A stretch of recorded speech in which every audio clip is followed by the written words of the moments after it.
Good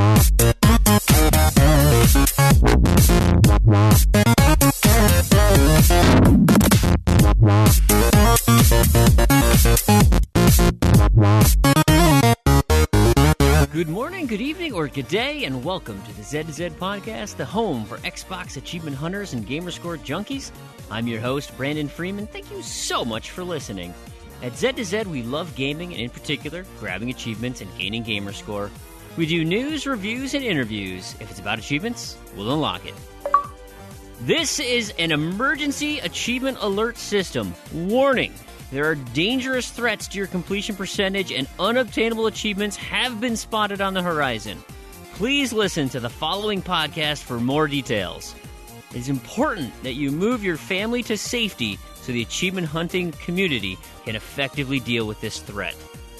All right, all jokes aside, we do have some serious big server closure news to discuss and a plan to help you guide you through those last opportunities to score some easy gamerscore and TA points. So stick around, listen to this show, and you can find notes on that show, as well as all of our previous shows at our website, z2z.com. This is episode 22. You can also contact us with questions and comments at Twitter. It's at Z2Z, Z-E-D-T-O-Z-E-D, or email us directly, contact@z2z.com. Today's show is brought to you by the achievement Rising Star from the game Project Spark. This achievement is one of the only achievements in Project Spark that didn't get an easy nerf like many of the other ones once the game became free to everybody. The achievement requires 100 downloads of a newly published world of your own creation, specifically within 24 hours. The best way to achieve this is a 10 to 20 person boosting session where each participant creates a remixed world with an easy-to-search title. What we used was our gamer tag plus RSTA, Rising Star True Achievements, but really any other 3 or 4 letter code could work. ABCD, WTF, whatever. You want it so that people can search it very easily. So then each person creates 5 to 10 additional Xbox Live accounts to download everyone's worlds. You don't need gold to download other people's accounts, so get on Gmail, Hotmail, Yahoo, and set up some free email addresses and head over to Xbox for some new gamer tags. It takes some coordination, and there's no actual promise it's going to work. I mean, my 110 downloads didn't trigger the achievement, but Project Spark hates me. So you can also double dip with a little Windows 8 action. Just make sure you load both games during the 24-hour window. Special thanks to developer Team Dakota and publisher Microsoft Studios for this failed creative experiment. Why don't you guys stick with Minecraft? And if you, our fantastic listeners, have a suggestion for an achievement sponsor, let us know. You can contact us via Facebook or Twitter at Z2Z, Z-E-D-T-O-Z-E-D, or email us, contact@z2z.com, or you could even put it in a podcast review, which we cherish so deeply. And today I'm joined by my regular co-hosts. We've got Crandy. How are you doing tonight, sir? I'm doing all right. That's good to hear. Someone said you were getting sick. Yeah, it kind of feels like it. Did you put some chicken noodle soup in your mug? No, I had chicken, though. Well, no noodle soup, but... You got all those vegetables. I know. I was informed. I wasn't aware of this, that I apparently was in the bloopers last week talking about carrots and cabbage. It was just outtakes. It was just stuff that wasn't part of the main show. A blooper, you didn't mean to say it. Okay, I guess that's fair. And who you heard chuckling in the background, that is Terrigan. How are you over there in Far East? The Far East. I am pretty good down here in Australia. Yeah, can't complain. Well, I could, but nobody's listening. That's right. That's right. Well, if you are complaining, you can put them in the outtakes. That's right, yeah. We'll catch those later. So, Crandy, you don't have any chicken soup in it, but what is your mug this week? I've got it's kind of like the one last week. That's a Paris Starbucks mug. I have not been to Paris. My wife has been to Paris, but I have not. So it kind of fits in with my things I haven't done series. Sure. But also kind of not. Yeah, it's all post-Graw stuff. Cool. We had done our, I'm going to do a little bit of housekeeping stuff here, the random to-do list beta. So we had completed the first little subsection, right? The Graw. Yeah, the GRAW, the Great Random Achievement War.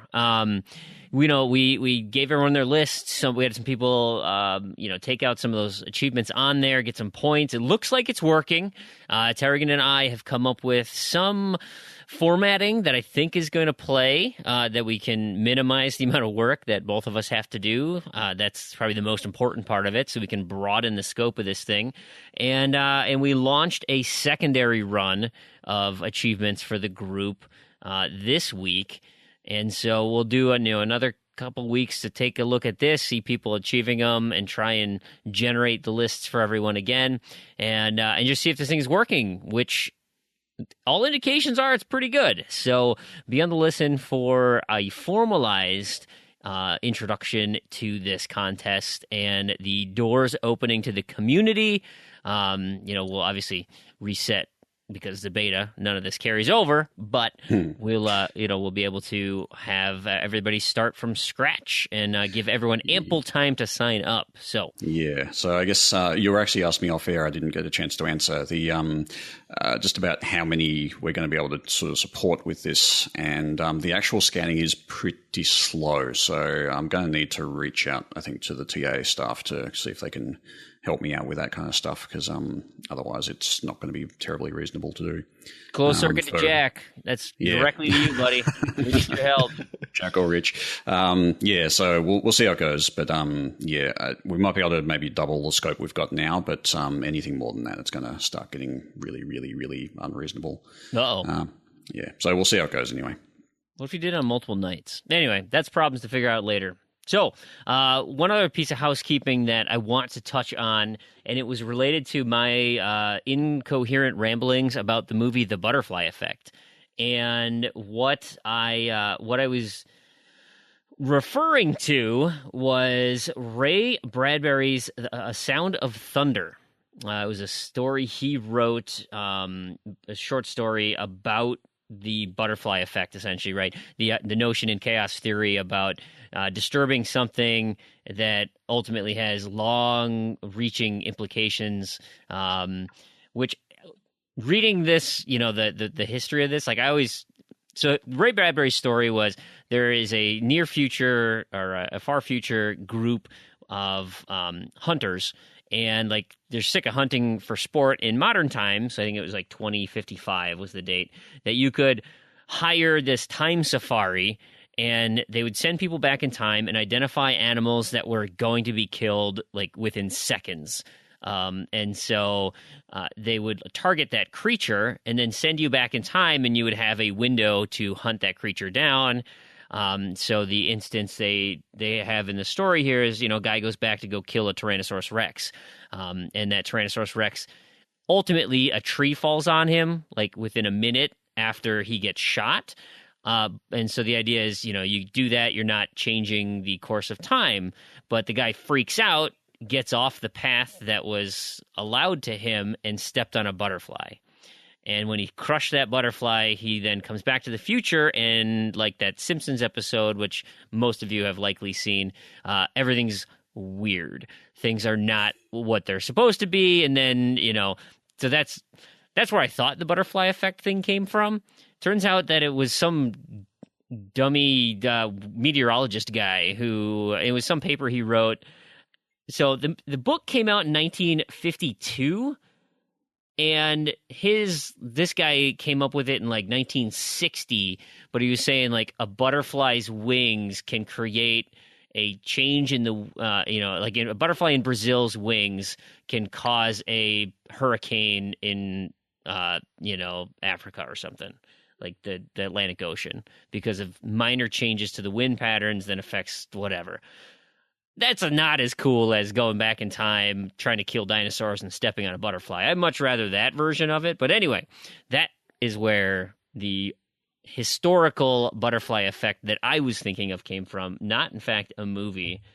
But it sounds like a really good book. I wish I read books. They should turn that into a movie. Yeah, I think they did. They called it the butterfly effect. Did Ashton Kutcher step on butterflies? I hope so. All that right. was Ashton Kutcher hunting T-Rexes. That's the real Now we're talking. All right, and then our last piece of kind of housekeeping here that we want to touch on. Terrigan, why don't you fill us in? Yeah, sure. Last show, or last couple of shows, I've been talking about my 300K coming up soon, my 300,000 gamer score, and the achievement that I'm going to use to unlock that. And I've been kind of working that out. And I put a challenge to our listeners to work out what that might be and put up a prize, which was just a code for Connect Fruit Ninja, or Fruit Ninja Connect, the first one on Xbox 360. Now, I've had a few guesses over the week, but none of them were right, except that our own Angel SK, Joe, did actually manage to guess it privately to me. Yeah, but she actually already owns the game, so she has put it back into the prize pool, so it's still up for grabs if somebody wants to take another stab at what the achievement is. So harass her and get... Oh, no, don't do that. Yeah. That wouldn't be very nice. Do not do that. That would be terrible. All right, awesome. Well, so we're going to kind of bridge the gap into news and part of housekeeping, and I'm calling it the Capcom Apology segment, because when Damien Spazpol was listening to the show, helping us out doing show notes, thank you so much, he was like, do you guys do any research when you're just talking? And to be honest, I don't. I much rather just say what I want to say and then just figure it out later. And he said, a lot of that stuff you could probably just Google pretty quick. And not realizing, or not even caring, that Capcom's a publicly traded company, that they have to disclose all of their financial stuff. So Spazpol showed me some really neat websites for Capcom. Turns out they're doing pretty good from a money standpoint. Now, that being said, they're not. It's not necessarily related to their games, although they significantly have reduced their amount of overhead. They've stopped making AAA games and big games. They do some, right? Monster Hunter as one of them. I mean, they've got 3 big launches planned this upcoming year, of which they're projecting one of them is going to be a 4 million units to sell, and then the other 2 will be 2 million each units sold. So I'm trying to think what those might be. Those are all between now and I think they go off a fiscal year, so April would be their Q4. Did it specify if they were new IPs or just AAAs in general? Just new games, big games or whatever. I'd be willing to bet the 4 million one is Dead Rising. Is that, well, I'm sure Dead Rising is one of them. Has to be. You think it's 4 and not 2? Dead Rising's is pretty big. I don't know. Maybe I'm overestimating, but it seems like a lot of people play Dead Rising, or at least have played Dead Rising, especially if it's going to be a multi-platform release. I don't know. Maybe it's not. Maybe it's only going to be Xbox again, but I don't know. I don't know either. I mean, because it's been long enough since Dead Rising 3 for sure. I think the big one is Monster Hunter. The new Monster Hunter game will be the 4 million unit one. But I don't know. Does that have that much popularity outside of Japan? Well, that's the thing. I guess I don't know. Yeah, I don't know either. And then they've got Resident Evil Umbrella Corps. Like that's none of the 3. That's not going to sell 2 million units. They can't. No, I think Resident Evil's kind of on the decline. Ace Attorney 6. Yeah, that's not 2 million units. I don't know. I'll be buying a copy. Really? Yeah, I love the Ace Attorney series. I haven't played any. I do remember when it first came out. They used to have demos in EB Games. I think I played it somewhere. Objection. Yeah, so the Monster Hunter title, no, they're saying Monster Hunter is only 2 million. Yeah, and then Major Title 1, 4 million, Major Title 2, 2 million. But they have no announcements on those. So is this that Resident Evil that we're talking about? Maybe? I don't know. I don't know. I might be getting a little generous. I guess a lot of people still just buy them. I guess they're re-releasing everything. Yeah, I don't know. It's Resident Evil Space Bros in Space. It could be. Oh, sounds like a pretty cool game. Yeah. So, look, I think my comments are based on, they're struggling is the fact that they've changed their model. and actually Konami did this too. The Konami's not doing AAA titles anymore. They've essentially shut down their games division and are focusing on mobile. They're doing very small, free to play or microtransaction modeled games, and then focusing on their other things like pachinko and other avenues, arcade machines, whatever. And Capcom still does a ton of business with Nintendo. They've got a huge following out in China and Japan. So Capcom United States seems a little slow and dry, but the rest of the world, I guess they're doing just fine. So hopefully, I'm sure we'll see stuff at E3, but my guess is they will be more focused at the Sony show than they would be at the Xbox show. Obviously not having their own. They'll piggyback onto those. Maybe they'll have a booth. I don't know, but they've had a pretty good relationship with Xbox, at least with Dead Rising. Because, I mean, Dead Rising 3 was a timed exclusive. So was Street Fighter 5. Oh, that's true. It's an exclusive that's true. to Sony. Yeah, and Street Fighter's big. Yeah, I mean, they're just going where the money is. Yeah. No, and you can't blame them for that. Yeah. So, I mean, I have to think that Microsoft is funding Dead Rising 4, and so that will maintain its exclusivity with Xbox. I don't know what else. Maybe we'll get a Windows 10. Could be. If it's going to be exclusive. I don't know. Microsoft's pushing that UWP really hard. They don't sell. I know. Well, that's the just thing. It's... At least, well, I don't know. I mean, I'm speculating, but based on the numbers of starters on True Achievements, they're not selling. Yeah, and like the spec requirements in some of them too are just unreal. Like Killer Instinct is like, I really think that because you need like a supercomputer to run it, or at least to play multiplayer, that really kind of there were a lot of people looking forward to that, and the fact that it's Windows 10 exclusive. And you just need like a 8 gig graphics card to run the game is kind of, I think and it had issues too. It had frame rate issues where, unlike Quantum Break, it ran too fast. So it didn't limit the frames. So if you had like double the specs, it would play at double the speed. So like you can imagine. That really reminds me of Commodore 64 days where they had mods to it that would double the clock speed essentially. And so, but the problem with that is, of course, everything runs at double the speed. Yeah. The music's like playing at double the speed. Everything moves quickly. And it's like, you play yakety sax and run through doors. Well, Saints Row 2 on PC had the same issue. My computer was almost double the specs that you needed, and there was no frame rate limiter. So the entire game played at double speed.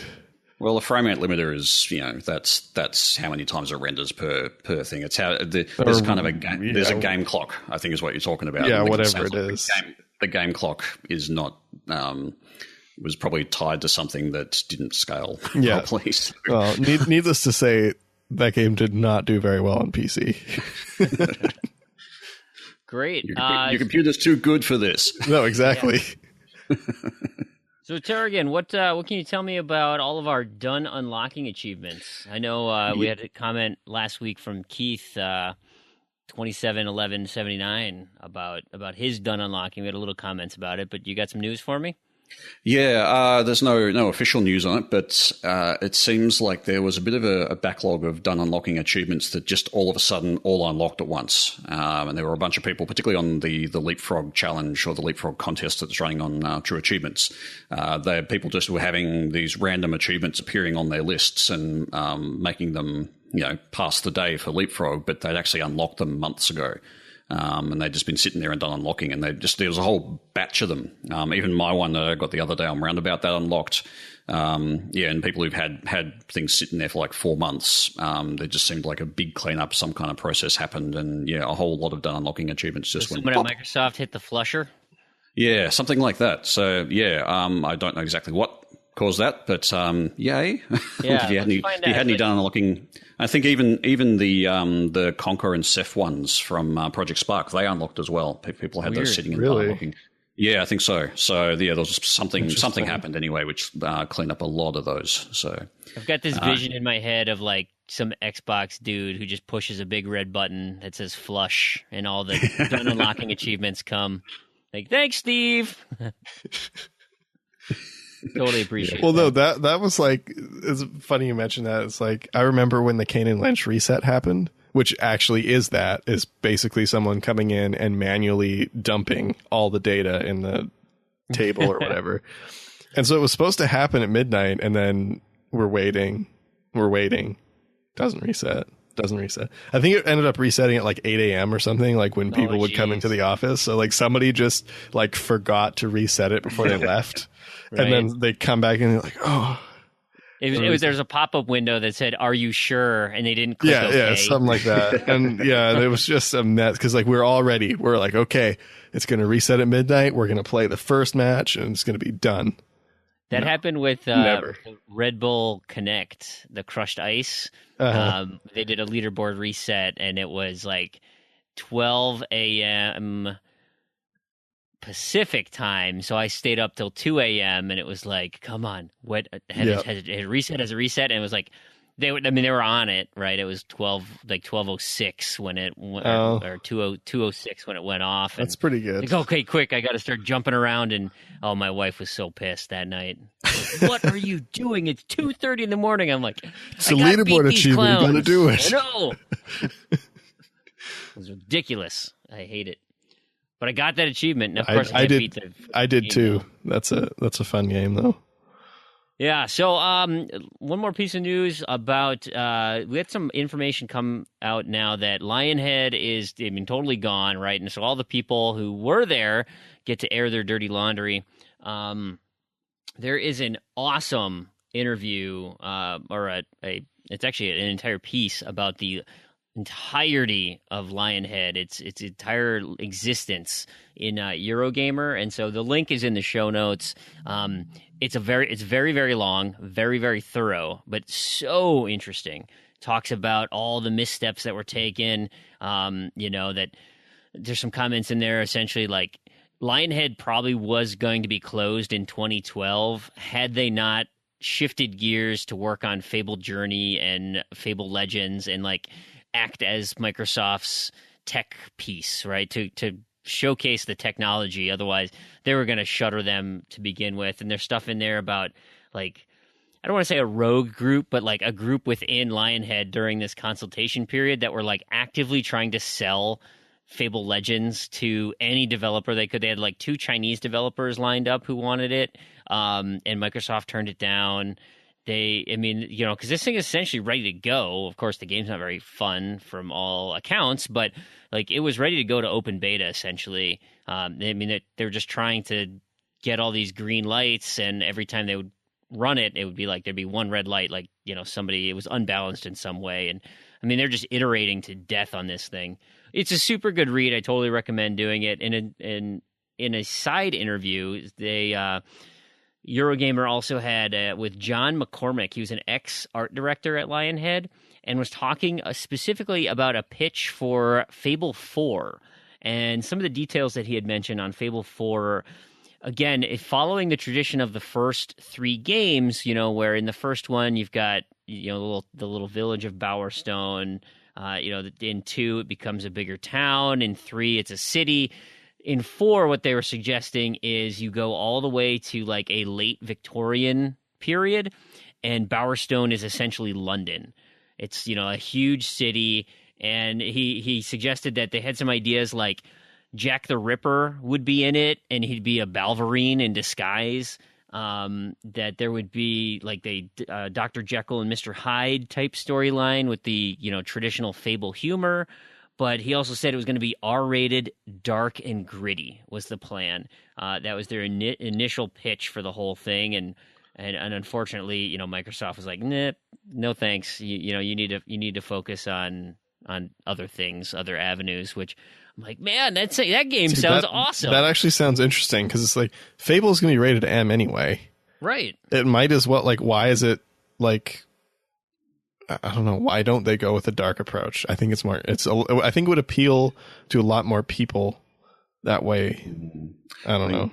Difficulty with rated R is the different ratings boards around the world and getting it released in those areas. I know would have been particularly difficult probably around that time when it was being pitched. It would have been particularly difficult in Australia because we didn't have an R rating at all for games. And other jurisdictions and areas would probably have difficulty with it. But I guess, it's not to say it shouldn't have been done and they couldn't have stripped out content. But that's what I was just going to say. They can pull a Saints Row and just cut it or cover it up. See, the Saints Row 2 German, they just put a black screen over it that says there are horrible things going on behind the screen or something. It's really funny. Yeah, right. Black box. Yeah, so and ultimately Microsoft wasn't going to move on the IP, right? They're keeping the Fable name. They want that, but good stuff. So if you're interested in the life and times of Lionhead and some information on Fable 4, like I totally recommend going to the show notes, clicking on those links, or looking it up at Eurogamer and reading that interview or that detailed history. It's super good. And now the two big topics, right? I mentioned this at the top of the show. It's a rough week. The emergency achievement alert system is in full effect. We will start with the less serious one, Disney Infinity.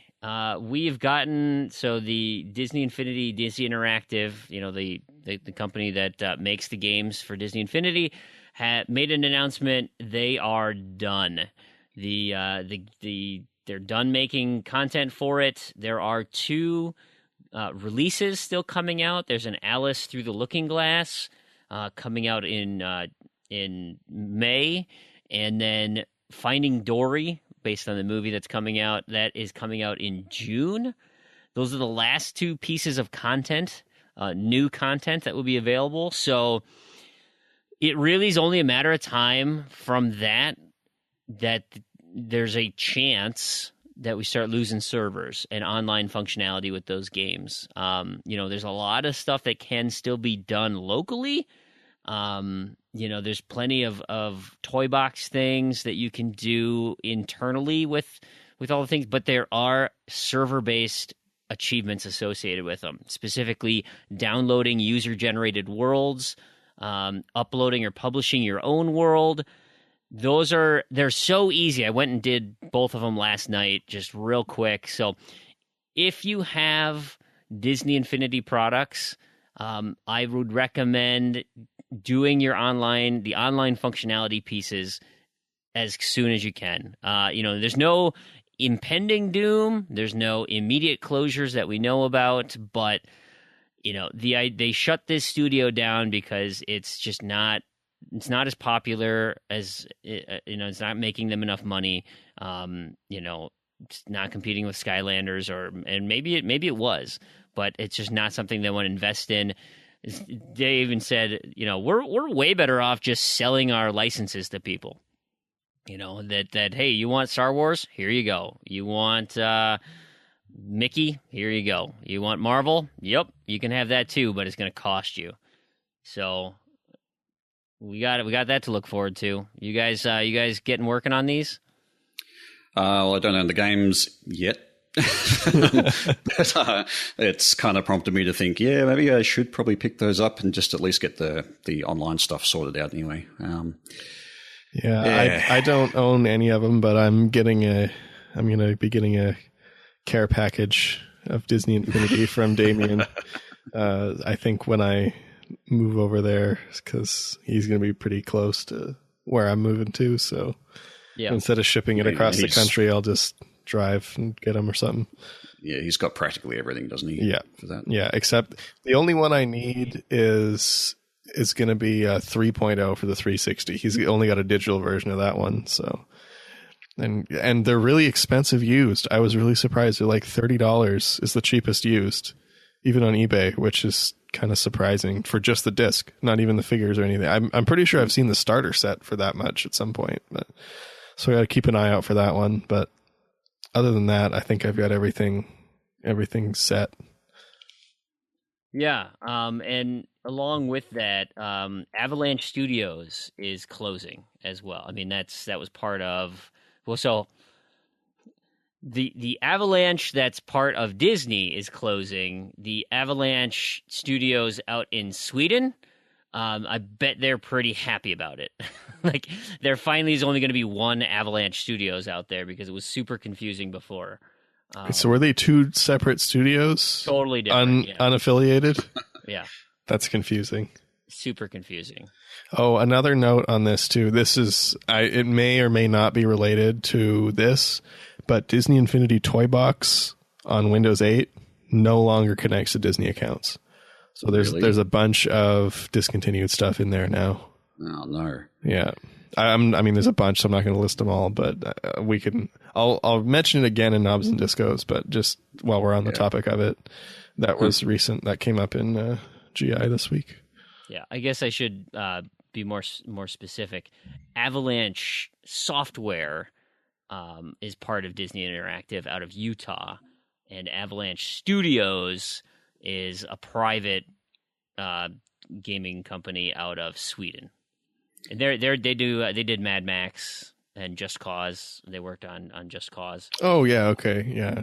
I mean, they're well known. I mean, both of them. So now, thankfully, the Sweden group can be the only Avalanche team until they have won the Highlander, right? So that's first on the list here. Yeah, a couple of highlights back to that, or if you want to call them highlights, they're probably lowlights. It's going to cost Disney $147 million to shut it down.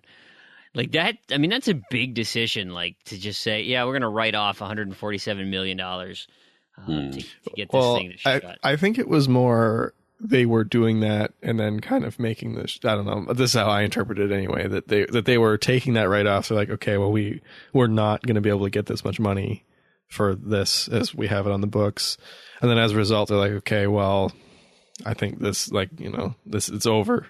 We realize it's over and we're not going to run it into the ground, because I think they still ended up turning a small profit, but it wasn't what they expected it to be. Yeah, I think one of the comments I read was that it's surprising that the one that it's actually the market leader in that space of Toys to Life, but it didn't make much money as they wanted it to, and so that's why it shut down. Well, it's kind of just a weird thing that you can be the market leader in an area, and just because you didn't quite make enough as much money as you wanted to, you've decided to pull the plug. Well, and I think it's probably something that Disney wants to do to kind of protect their image too. Is like, they don't want to be like, they realize that this is kind of the beginning of the end for that genre. And they just say, okay, let's end it at a high point. Is it though? Because I mean, there's the other thing as well, is that they've got a new competitor, which is the Lego series, and they're doing really well as far as I'm aware. So I don't know if it's really the end. Okay, well, maybe not the Toys to Life as a whole, but at least Disney Infinity. I mean, I don't feel like Disney Infinity ever really changed much.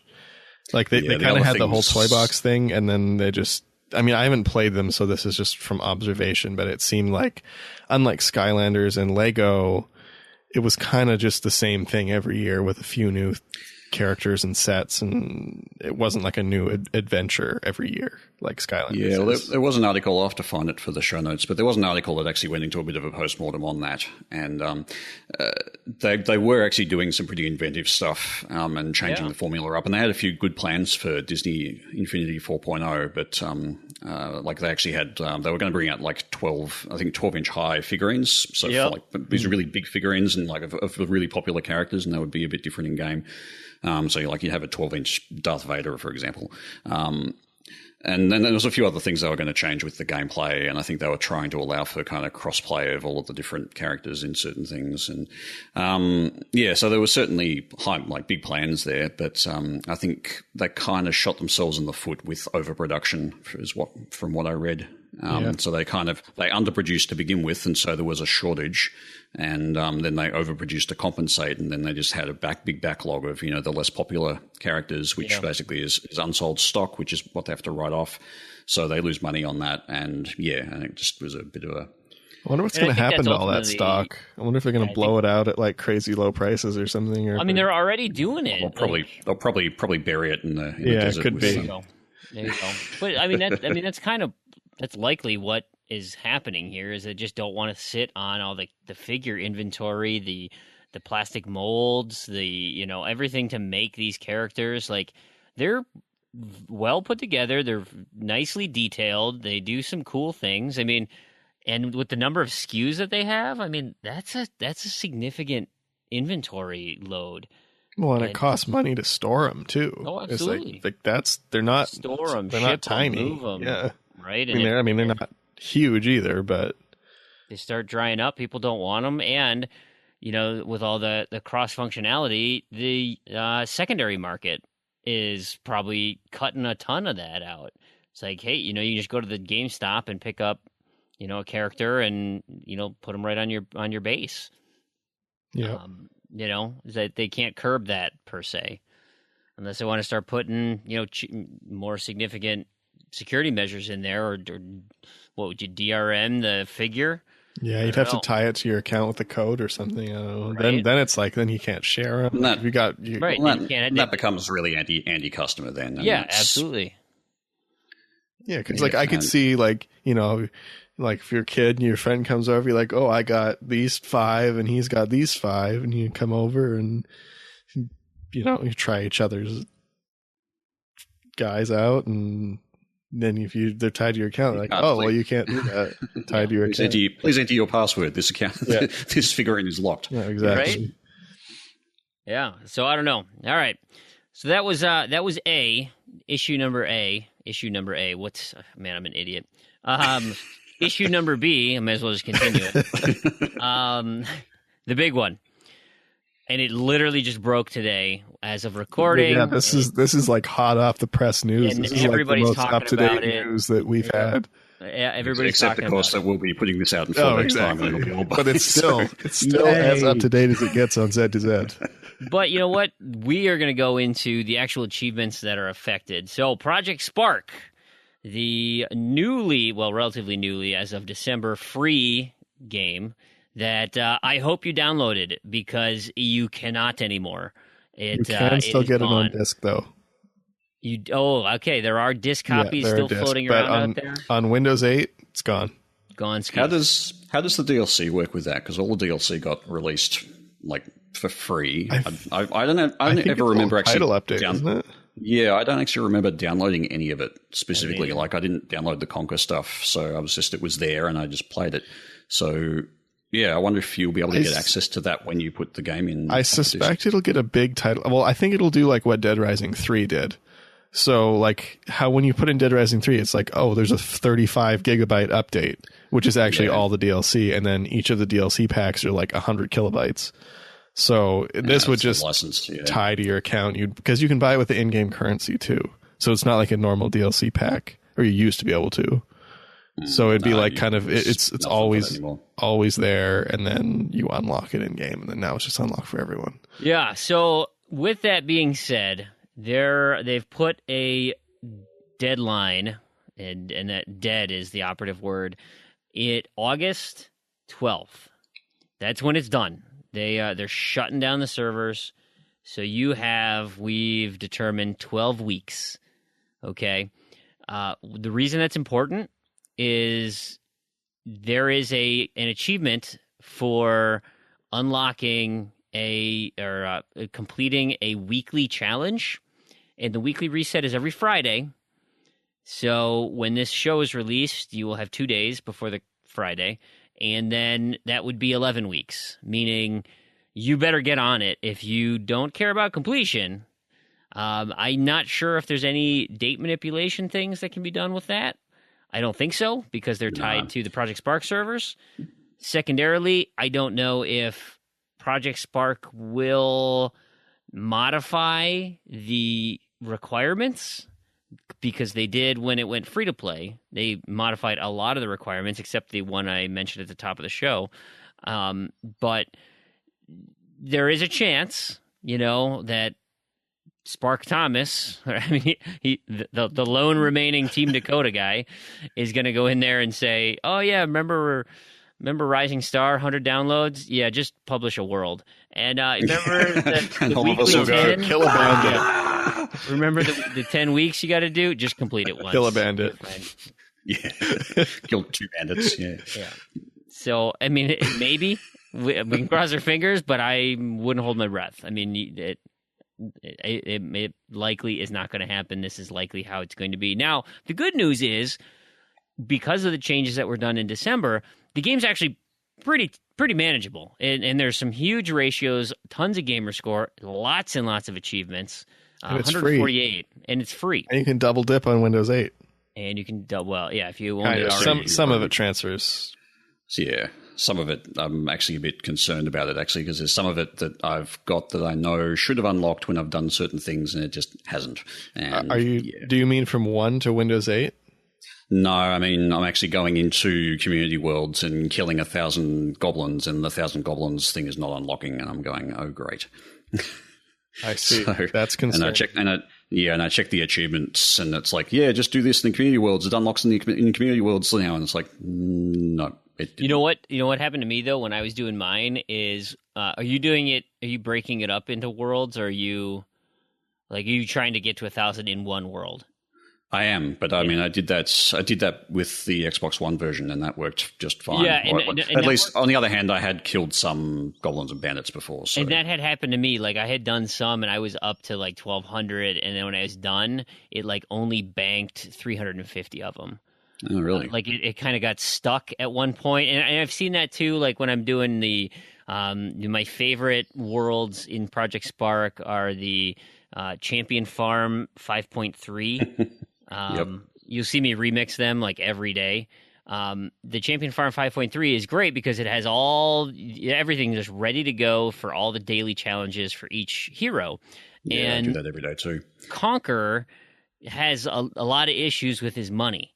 Like if sometimes you cap out at 3 million, but like sometimes at 2 million, it won't spawn any new money on you. You have to like use the hotkeys that they built into the system. It kind of, you have to either spend it and sometimes when you spend it, it'll like get refunded. I mean, the game has some issues. And so I know at times there's communication issues, especially between user created worlds. And I had some issues with killing goblins and bandits, not registering, like they got, it capped out. Coins was the same way too. I don't know if there's any way in game in Windows 8 to check how many you've done, because you could track that on the achievement tracker on the Xbox One, obviously, but the Windows 8 version doesn't have that luxury. So I've got no idea whether any progress has actually been recorded against that achievement or not. Yeah, no, that's a bummer. But that's a good tip anyway. I'll keep hacking away at those killing levels and see if it pops. See, now I'm in like a big dilemma because it's like I have a week to decide, basically. Do I start it? Yeah, do I not start it?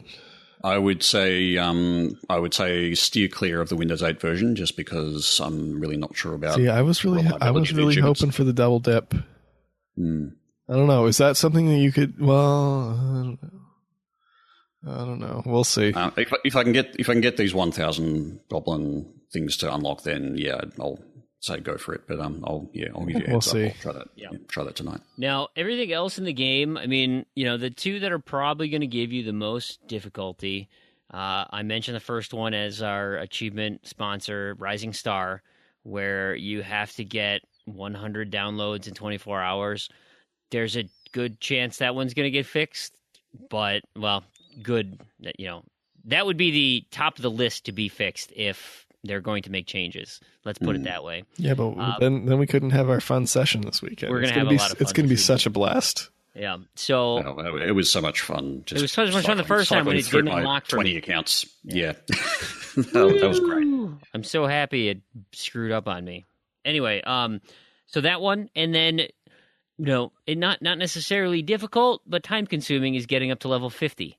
It just takes a lot of experience. Now you can get a lot of experience, specifically completing all the daily quests each day. You can get a good chunk of experience. Getting downloads gives you experience. I mean, yeah, I found they're not really the best places. they're not really the best places to get experience, though. The biggest chunks of experience I've found are going through all of the there's the milestones for all of the different sort of things that you can do within the game, and a bunch of them are just like, place a whole bunch of different kinds of objects within a world.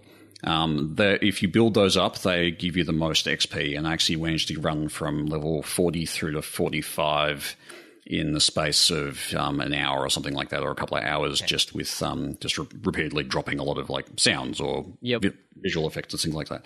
So you can grab a lot of XP from those. Yeah, and I mean, even sculpting terrain, moving stuff around, like they're all in their milestones, and there is an achievement for completing all the tier 1s. There's an achievement for getting one of those sculpting ones up to tier 4. While I think of it, the tier 1 ones are another one to watch out for with that achievement, and this might be something of a concern, something you want to get out of the way sooner. One of the tiers, or one of the milestones, is actually for getting a thank you on the Project Spark forums. Yes. Which means you actually need to sign in on the Project Spark forums on a website, on a web page. You need to have that associated with your Xbox account. So you sign in with your Xbox user ID, I think. And you need to post something there, and then somebody else has to actually thank that post. You only need to get one of them for the tier 1. But if anything is going to go away before anything else, it will be the forums and the website. Yes. So that will be something to do right now. So I could make like 30 accounts, keep thanking my own posts and getting a bunch of XP. Is that worthwhile? Yep. I don't even think you need to make 30 accounts. I think you can actually just do one and spam the thank you button if you want to. No, it disappears after you thank them once. Well, we could do. Okay, I thought one of the solutions mentioned that you could. I thought there was a way you could spam it. When I tried to do it, it said you have already thanked this person. Okay, maybe you can unthank them and thank them again. Anyway, but at least get that tier 1 down, because that's tied to one of the achievements. If that forum goes away, then the tier 1 achievements will be discontinued. That's a good tip, because that does sound like something that would go sooner than later. Yeah, and it's and it just as a courtesy, if you're going there, we'll put the link. So the link is in the TA solution for that. We'll also put the link in the show notes. But when you do that and you're in the forums, look above you where you post and see if anyone needs to be thanked. It takes one button click. Just pass it along, help out the community. So what I did, there's basically a bunch of posts on the forums for people just farming for thanks. Yeah. What I ended up doing was I posted once, just asked for thanks, and then thanked everybody else on the page. And it's easy to do. It's just like a button click. So, helps people out. Absolutely. Other than that, we can make a Z to Z thank you thread. We can just go through and thank everyone. All our listeners can just thank each other and get a bunch of free XP. True. Could do that. I'll look into it. I mean, how much is it though? Is it really that much experience? I mean, you're better off just. Well, the thing is, it depends how many thanks is required to get up the tiers. I mean, the low tiers usually are pretty low in XP. It's when you're getting up to like the tiers 7, 8, 9, 10, 11 that you get the full, like the heaps of XP. And I don't know how many forum things you'd need to get to tier 11. But to be honest, I mean, the rest of the list, it's real. Doesn't look too bad. It's real easy to do. There is a lot tied to the servers. I mean, everything is related to being connected to the Project Spark servers. And so if those go down, you're looking at, 40 unobtainables. Yeah, so I'd say the fortnightly will be gone. The dailies, getting all the dailies in a day will be gone. Anything to do with sharing, remixing worlds will be gone. Yeah, there'll be quite a lot of stuff. Disappear. Yeah, there is. Keep in mind there is a 14-day consecutive login achievement. Can't frame that one too many times. Don't frame that one up. You want to get on that one. Yeah, the annoying thing about this game though is that some of the achievements are really buggy, or they just don't work. And you've experienced this yourself, Brandon. Yeah, Project Spark hates me. That's all. Yeah, Rising Star and the daily, getting all of the dailies just didn't unlock for you. You had to actually go to a different console to get it to unlock, which is just bizarre. And I think a lot of people have this issue, and I think the same thing happens with the fortnightly for some people. I've seen people who've logged in, they register their login, they know they've logged in and registered the day, because every day you get just a reward for logging in. They've gotten that reward every day for 14 consecutive days, no achievement. Now, with that one, if say I'm doing Xbox One and Windows 8, do I have to log in on both platforms, or do I just log in on one? It will only work on one at a time, which I've found on my own switches. So basically, I've had to go and I've got it on the Xbox One, and my hope was that I could log in the next day on Windows 8, and it would register and see that I'd logged in for 14 days consecutively, but no. So what I'm doing at the moment is I'm basically my first approach to the game is to load up the Windows 8 version, sign in on that to get the daily XP. And then do whatever else I need to on the one. So I think that's my approach at the moment. So we're looking at a minimum 28 days for those. I think so, yeah.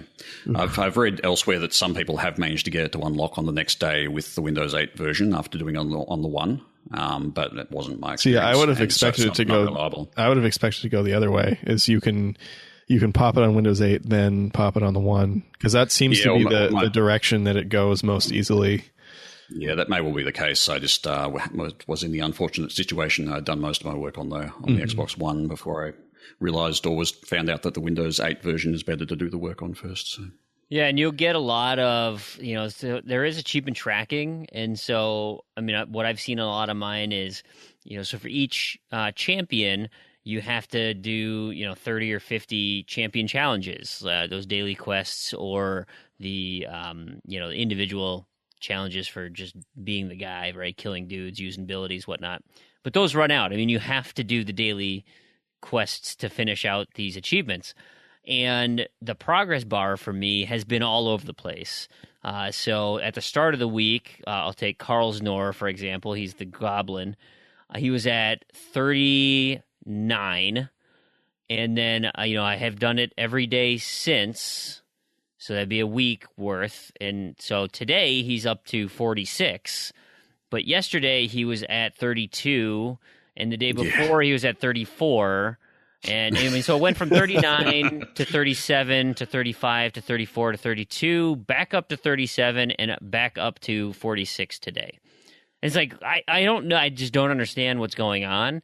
And so it's like, you just know that can be some issues. So give yourself lots of time, because don't wait to the last minute hoping stuff's going to just unlock perfectly, because there's a good chance it will not. And you would want that extra time to let the system clean itself up, or log, if you need to recruit a buddy to help you out, use, let him borrow your gamer tag for a sec and try something out. We don't condone account sharing on this show. No, I mean, go to his house and exactly physically go to his house. You sign in as yourself. Yeah, of course. Why would I say something that's against? Who would do that? That's against the terms of service. Who would ever do that? None of us have ever done that. Yeah. Ugh, never. Despicable. It's just unbelievable. All right. So, anything else you want to touch on with Project Spark? No, I think we've pretty much covered it. All the nasty bits of it anyway. Right. It's certainly, if anybody does need help, I'm more than happy to go and rate worlds and do whatever people need to do. The Rising Star achievement is a real pain. I don't think I'd opt to jump into those kind of sessions again, but certainly if you can see a session for that, hey? It is a huge pain. I was the achievement sponsor. I mentioned how to get it, and it's not fun. Yeah, so jump on some of the sessions that are up for that and try and get it done ASAP. And hopefully you've already got most of this ground out already. Otherwise, if you want to do it now. Absolutely. Okay, let's move into kind of what we've been playing, and we'll do a quick Leapfrog update. I'm still alive through period 11. Project Spark's super helpful. In this, they got some really high ratios, so if you're still hopping along, there's some great achievements to be doing here. The problem is I'm going out of town tomorrow, and so it's like I have a small window tomorrow to unlock a 3.2 achievement, like in the hour and a half tomorrow morning. It's like, I don't know if I'm close enough on any Project Spark ones to do that. You can do it. I got to find something. Hopefully I'm not eliminated just yet. And then I got to do something Sunday night as well. But it's getting dicey for me. Well, Sunday night you might get Rising Star. I hope so. Hopefully it works this time. Great. I know. I know. Oh man, that's just a huge bummer. So, Terrigan, you're still hopping along, right? Yeah, sure am. Had no real issues. I think I've mostly just been doing what I'm doing in Project Spark to try and finish the game, and that's pretty much been getting me by. Although yesterday I had to actually pay attention because it was 3.0 and I wasn't planning to sort of pop anything particular. So I ended up going through the Windows 8 version and just basically playing through every single achievement that was below 3.0 up to that point and then doing that 3.02 one that I needed to get over the edge and then stopped. So I'll probably just basically work through most of the Project Spark Windows 8 ones like that. Awesome. Well, why don't we get started? Crandy, why don't you start us off with what you've been playing? Oh, I had a pretty exciting week this week. I finally hit my 2.5 million in Snap Attack, and I thought I was going to complete it. Nope. Buggy achievements. No. Oh, so no. The leaderboard achievement's buggy. Super buggy.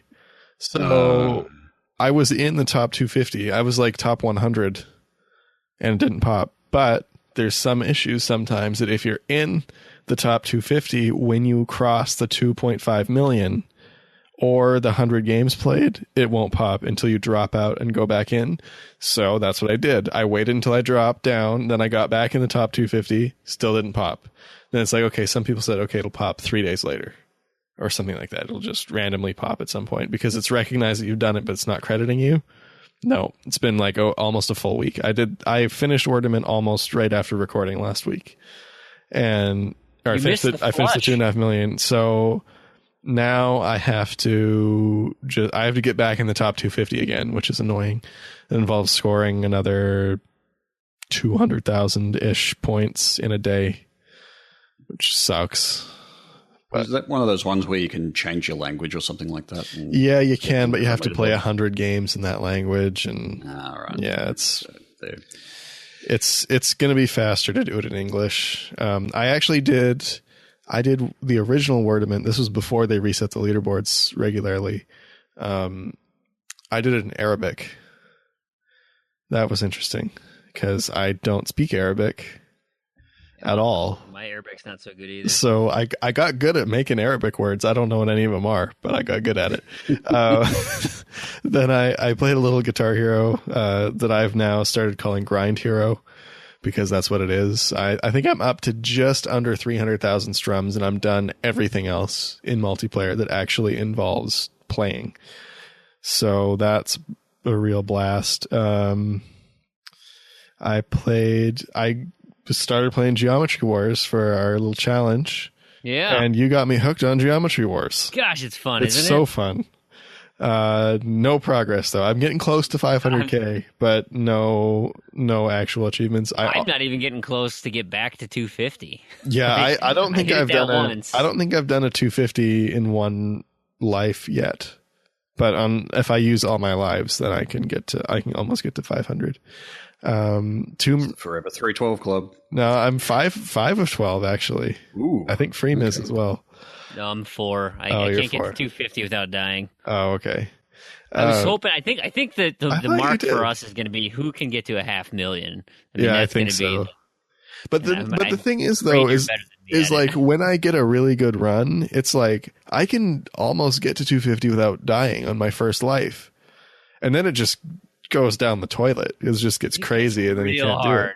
But I'm getting but when you have that good run though, like I feel like if I had a really good run, I could hit 1 million because it goes so fast. Once you get that multiplier, that 6x multiplier is just when it just flies. You just get lives and bombs and everything. But I don't know. Maybe I'm kind of underestimating how far in 1 million is, but no, I mean, I think you're right. I mean, if you can get that, because really everything just falls from that. Because you got the achievement for getting a 10x multiplier, getting 9 bombs, getting 9 lives. I think 9 bombs will be a little harder because in order to get the 1 million, you need to use them. But if you have no concern for lives, then you just save your bombs up. So I don't think that one will be too bad because I meant you probably only have to get to like 500K or 600K or something without using a bomb. So that's not too bad if you hit the 1 million, but I don't know. After Geometry Wars, I made a lot of progress in Tomb Raider. I'm up to 48 of 50. I'm really close. I've done all the multiplayer now, which was horribly boring, by the way. Yes. It's not that long, but it's just long enough to be boring. Yeah. So I think that took me, I want to say it took me 8 hours. I was double boxing it. So I wasn't doing the carry method. I was doing kills, which is twice as fast as the carry method. And then I did all my salvage too. And I've also been making some more progress in the German version of Saints Row 2, which is really fun. I really enjoy that game. Unfortunately, the German version is way buggier than the international one. So we get some crazy stuff with like cars flying through the air and getting stuck on things, and it's not too bad. It's not game breaking. It's just annoying. Sounds exciting. Yeah. So it's Saints Row 2 Goat Simulator Edition. Yes. Yeah, because they had a bunch of patches very early on with the international one. I'm guessing the German one didn't get them. So that's probably why. But it doesn't freeze, though. The international version used to freeze all the time. Not all the time, but just enough to be annoying again. And this one hasn't frozen once, so that I'm happy about. But yeah, that's it for me this week. Awesome. Terrigan, what about you? What have you been up to? Well, I started off the week, we needed some points for the GTA SC, as this is often the case, and I picked up a game last week called The Park, which is a very short, sort of story-driven survival horror kind of game. And so I went through that, and I got to say props to Macca and his guides, because that game takes, if you play through and follow his guide, you can get the whole 1K in about 40 minutes. It's a very short game. I actually spent a bit more time with it though, because I was kind of interested in the scenario and the story, because I happen to like my survival horrors. So I spent a couple of hours on it, but even then, just taking my time with it and going through and sort of checking all the story elements out, it only took a couple of hours anyway. But yeah, it's recommended if you want quick gamer score, and there will be a boot camp about it later. Aquazone. I just was looking through a list of my sort of really high value achievements. Again, I was just looking for points to put on, because we were kind of cutting it close to the dropout zone on the Great True Achievements Score Challenge. And I looked at one of my games that I hadn't sort of put in the Xbox for about 2 years. It's called Aquazone, and it's basically a fish simulator. Oh, like, that one. It's literally an aquarium. That's the one that has the like $500 worth of DLC. Yeah, and about 20 unobtainable many unobtainable achievements. But I'd played it and dived it a couple of years ago, and there's an achievement in it for having 100 days. Like this is like a literal 100 days worth of time on one of your aquariums. And it's actually one of those ones that you can effectively cheat by getting around with like changing your date, doing a save, then changing your date forward 100 days and loading it up. Fortunately, because I dived it a couple of years ago, 100 days had passed already, so it was just a matter of loading up my save and getting up 200 points. Sweet, that was pretty easy. So that was a nice little bonus there. Jumped in with my GTA SC teammates the other week and played some Payday 2. So just basically going through some of the sort of early stuff in that and leveling up characters and so forth. I haven't really played a lot of the game, so I'm not too familiar with it, but we did some of the heists and had a bit of fun with that.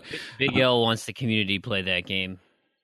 Yeah, well, I can certainly see it being a lot of fun. You don't really want to play it without other people, because the AI is just awful. It's worse. This really? Is that's impressive. You want to be quiet and sneaky. Like Left 4 Dead, you just need them to like. I mean, and I'll talk about Left 4 Dead on mine. You just need them to shoot things. Yeah, you need people to coordinate and don't kill any civilians. You need to make sure that they're in where they're supposed to be. You're on cop duty. You're on hostage duty. Like the AI is just dumb. Well, this is one of the cases we had. There was three of us, so we were missing. We had like one of the players was an AI. There were three of us, and I think we'd gotten in. We'd got into the safe, we got all the stuff we wanted, we got out, but for whatever reason the van decided to drive off on us because they got freaked out. So, of course, you've got to basically hold off cops for, 5 minutes, whatever it is, before the van comes back.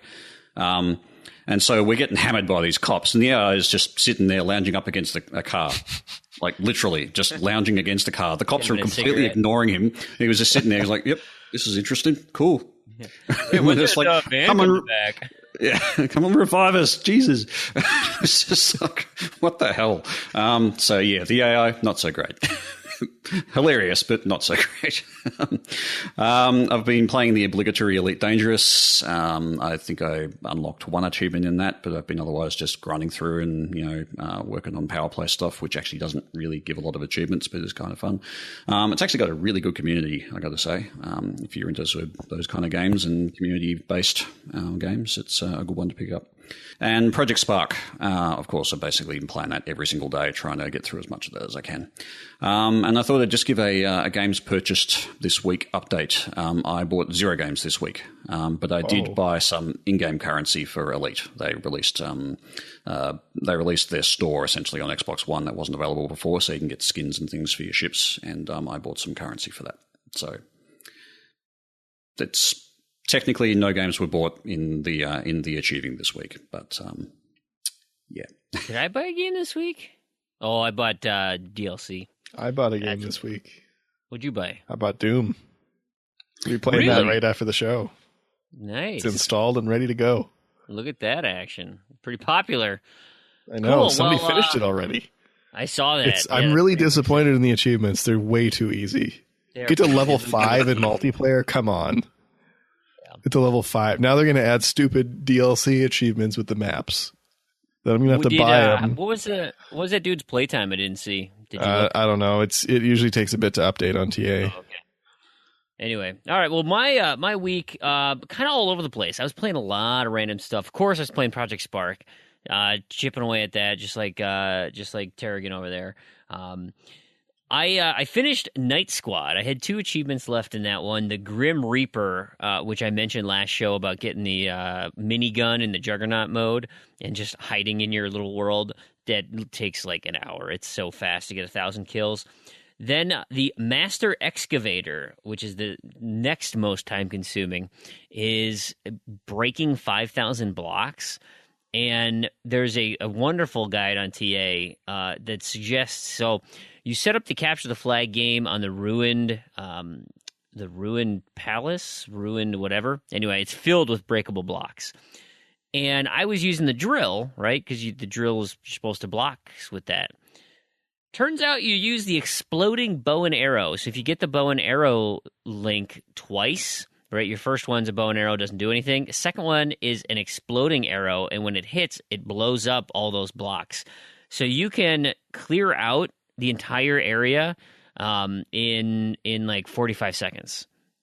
So if you set the rounds, you do 0 bots, right? So there's no bad guys, and you have a second controller, and so you put him on the opposite team. You go in, set your rounds for 1:30, and get the 2 bow and arrow, stand in the middle, and just blow everything away. And you'll get it in 1:30, no problem. Probably takes you, maybe 6-7 rounds. I mean, we're talking 20 minutes at most. So simple. So yeah, Night Squad completed, 1K, done with that bad boy. Like Crandy mentioned, Geometry Wars, same thing. I made it to 250. Can't do it without dying. I played a little bit before as my show warm up to get excited.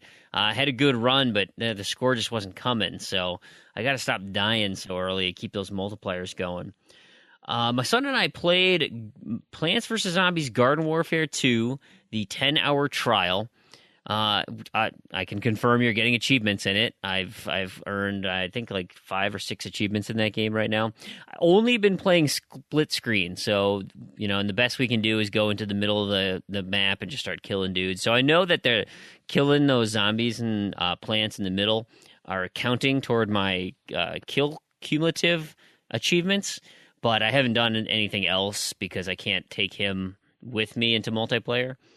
But I think I've only played, like, of my 10 hours, I think I played like an hour and a half. He doesn't like to save his video game time, and so typically he wants to use it before it gets close to the end of the night, when it's so easy for it to be taken away when he's a brat. the last. Just a question on that. He can't go into multiplayer with you. I thought that gold, when you have a gold account on an Xbox, it transfers to everybody on that box. Or is yes, that but split screen only applies to Garden Ops. So you can only do the mode, wave-based, right? The wave-based survival stuff, which we've done. We went through a match. It was fun. But he would much rather play with like other people. He wants to be on a 6-on-6 team or whatever the teams are, 10-on-10, 15-on-15. I don't remember what the lobby sizes are, but that's what he wants to play, and that can't be done split screen. You would need two boxes for that. That's really lame. Agreed. I mean, I thought we went to both. Halo is so much fun with other people because you can all go into multiplayer together. Why doesn't anyone else get that? Yep. Agreed. I went back to Disney Infinity 2.0 on the One, right? I've completed the 360 version this year. I went on to the One.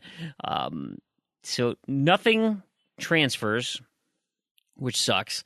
None of your feats, none of that transfers over. However, the character levels do. You can share the figures. Now the problem is so I had 2 characters at level 20. But they don't unlock right away. You have to earn a level. And so I put all my characters on the bases to get the experience bonuses that we were talking about in the previous show. So I'm lined up for experience, and then I played with one of my other higher level characters. I probably could have done it with a lower level character, but so I'll just put names to this so you understand. Rocket Raccoon and Star-Lord are both at level 20 for me. I put them both on there, and it says 20, and I respec them for the skills. Like, I had that lined up. Nothing unlocked. So then I needed some money so I could set up an achievement for the Leapfrog, and I needed to buy some toy box items. So I went and killed some dudes for some blue orbs to spend money on, and I used Nova. Nova was level 18. So Nova got to level 19, and that unlocked the get one character to level 20 achievement. So what I believe is happening is it's like, okay, you've gained a level, and somewhere in the system there is a character at level 20. So you've got it. Check. Now, and that's when the check in the code is. Yeah, and so I'm hoping, and I guess what I can do is like grab one of my I just opened my Xbox One version, which has Merida and Stitch, so they're both at level 1. I could see if at level 2 that unlocks the other level 20 guy, but worst case scenario, Nova's at level 19, so I just have to get a little bit more. I can get him up to level 20 in the actual game. So are the levels in that, are they stored in the characters? They're stored on the, they're linked to your account. So when you put a character from the 360, so my 360 characters, when I first put them on the base of the Xbox One, a pop-up shows up immediately, and it says, this character is tied to an account on a different console. Would you like to, A, share the license, or B, use it as a guest? And so, obviously share the license, and then everything transfers over. Okay. So when I borrow Damien's characters, they're all going to be level 1 then. Because they're on my profile. Tied to your account. Yeah, okay. Yeah, that's the case. So, the rest of the achievements in that game, I'll have to grind out the feats. They're going to be kind of obnoxious to do again, but now that I kind of know the fastest way to do them, that should be a lot simpler, and I'll be able to play a lot of the other play sets and stuff. So my goal, kind of planned out my summer for me, right? Project Spark, Disney Infinity 2.0, Disney Infinity 3.0. That looks like most of my gaming for the next couple months. Not going to stop me doing other things, but 2 of those other things are related to, I was going for the random to-do list, and one of them was Fable Heroes. I didn't get far enough, but I was able to complete all of the normal Albion levels. I just opened up the Dark Albion. I can't play that game for very long. Like, I like beat-em-ups. That's a fun genre, but like the characters are so slow and it's monotonous, and I'm sure it'd be way more fun if I was in a party with people. I just don't really want to finish that game. I don't know why. I should finish the game because it's easy, but it's just a pain in the butt. So Fable Heroes, and then Left 4 Dead 2. And so I had already done some work on Gas Guzzler, which is collecting 100 cans in salvage. But I needed to finish that thing off. I think I needed like 40 or 50. I think it was about halfway. And so what I did is created a private lobby with, me and a dummy account, and made sure they were on different teams. And so you set it up to a single round, one round, and then go and make sure that your buddy is the infected guy. And so he'll effectively take one of the special characters out, right? The boomer, the charger, or whoever. But you still have to deal with everybody else. And your AI is okay at killing everything. I think okay is being a little generous. It's a little generous because here's the thing, right? You're running after the gas cans, and so they'll follow you all the way to the gas can, and you're way faster than they want to be. And so, like, you're back filling up the generator, and they're like, doop-a-doo, I'm just going to go take a look over the wall here. I mean, they're just oh no, I've been grabbed by a special infected. Yeah, like they're just dumb. So, if you're quick, because you do it on the rooftops of No Mercy, it's a smaller level. I was getting probably 12 to 14 gas cans in the amount of time. If you had a bunch of people and coordinated, like, you could get way higher. There's 21 in the level. You could get 21 easy if you had people who, like, could keep a lookout. But when you're doing it and just, like, literally trying to dodge, like, I was doing olays with the charger. Like, I would try to get the charger to make his run at me and hide behind a wall just so I could run behind him, because I was like, I can't stop and take out my weapon. That takes too long. Let me just run to the stupid thing to fill it up. Anyway, got that taken care of. I played around a little bit with some other things. I had set it up. I was like, oh, I want more rounds, and I forgot that you switched sides. And so I was like, oh, I'm the special infected now. Well, that's dumb. And so, like, I tried to throw my dummy account off the building, and he caught himself. And I'm like, you jerk, just jump off and kill yourself. That's why I did that. But everyone else, like, came to save him. And so I looked at it and I said, wow, they're really close. I'm the spitter right now, and I don't have this achievement. And so, blah, I barfed on him. And I got that spit on 4 people achievement that I just, for whatever reason, never went and did. I was like, oh, okay, bonus achievement, fun.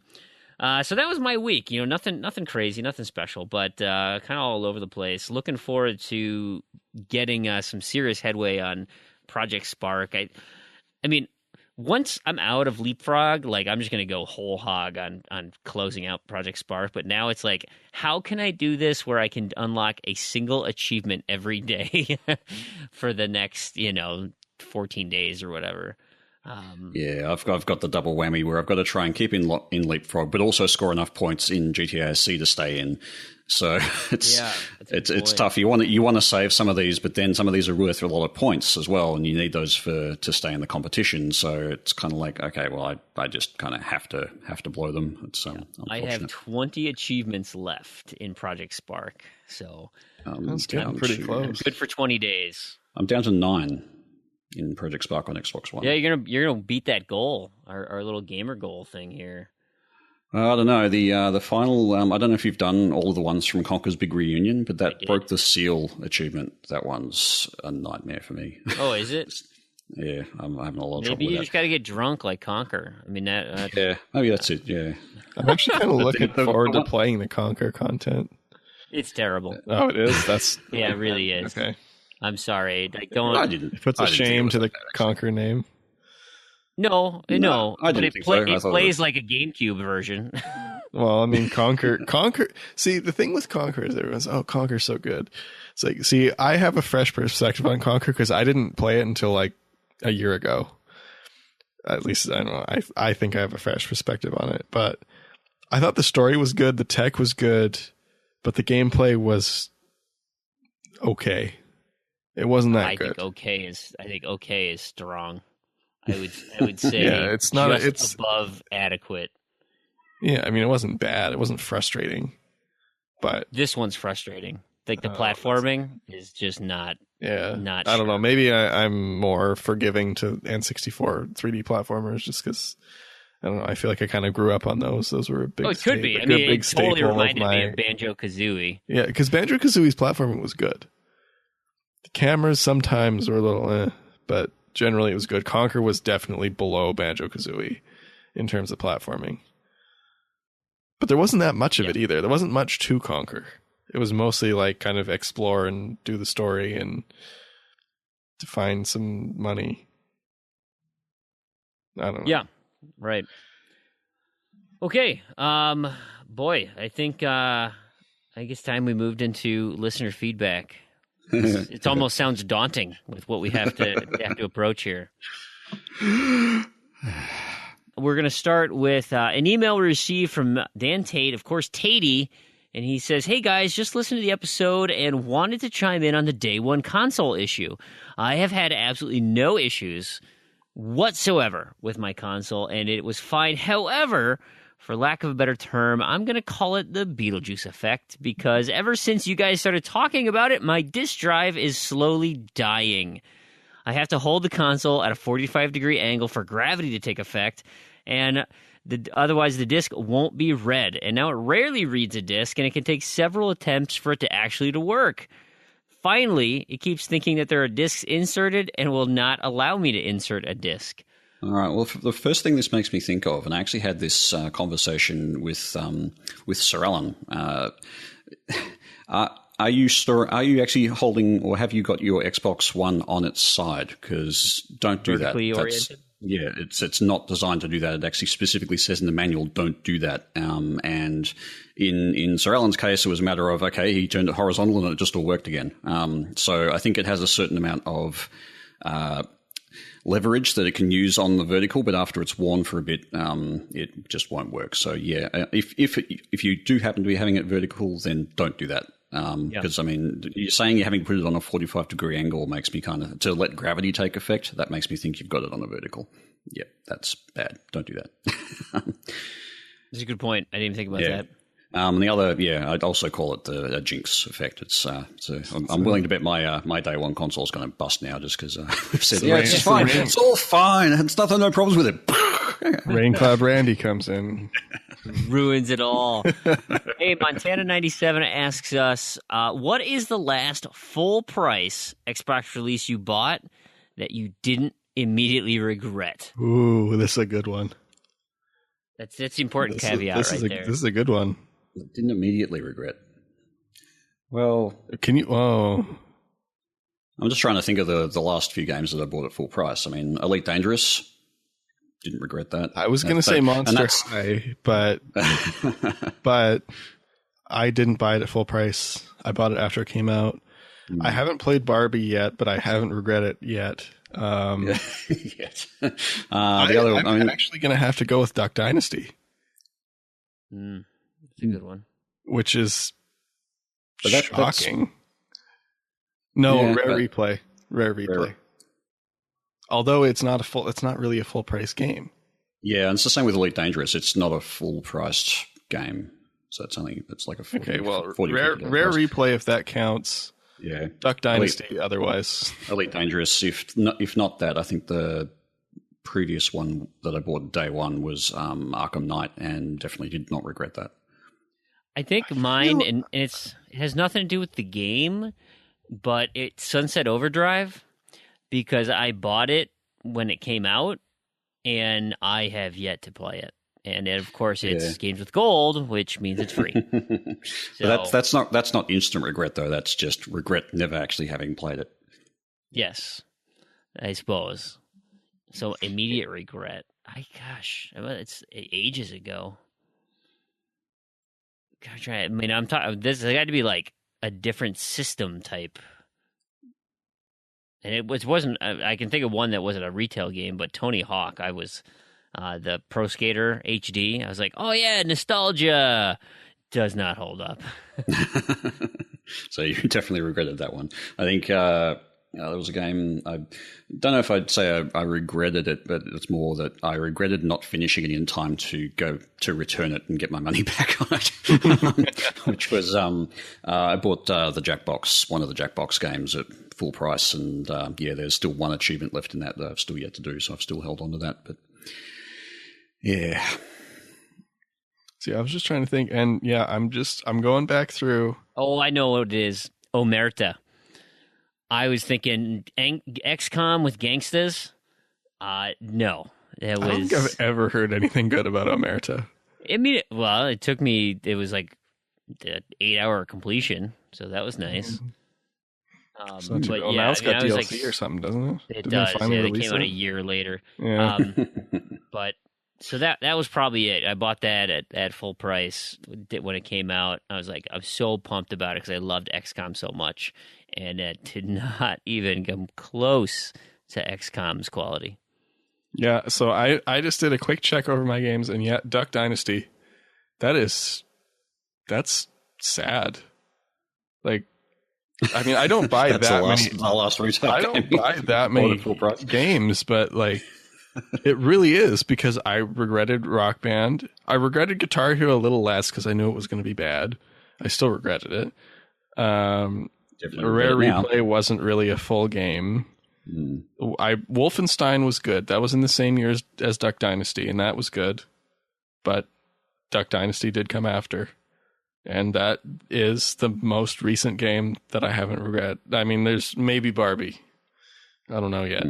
Probably not. I haven't regretted Barbie yet. You will probably regret that.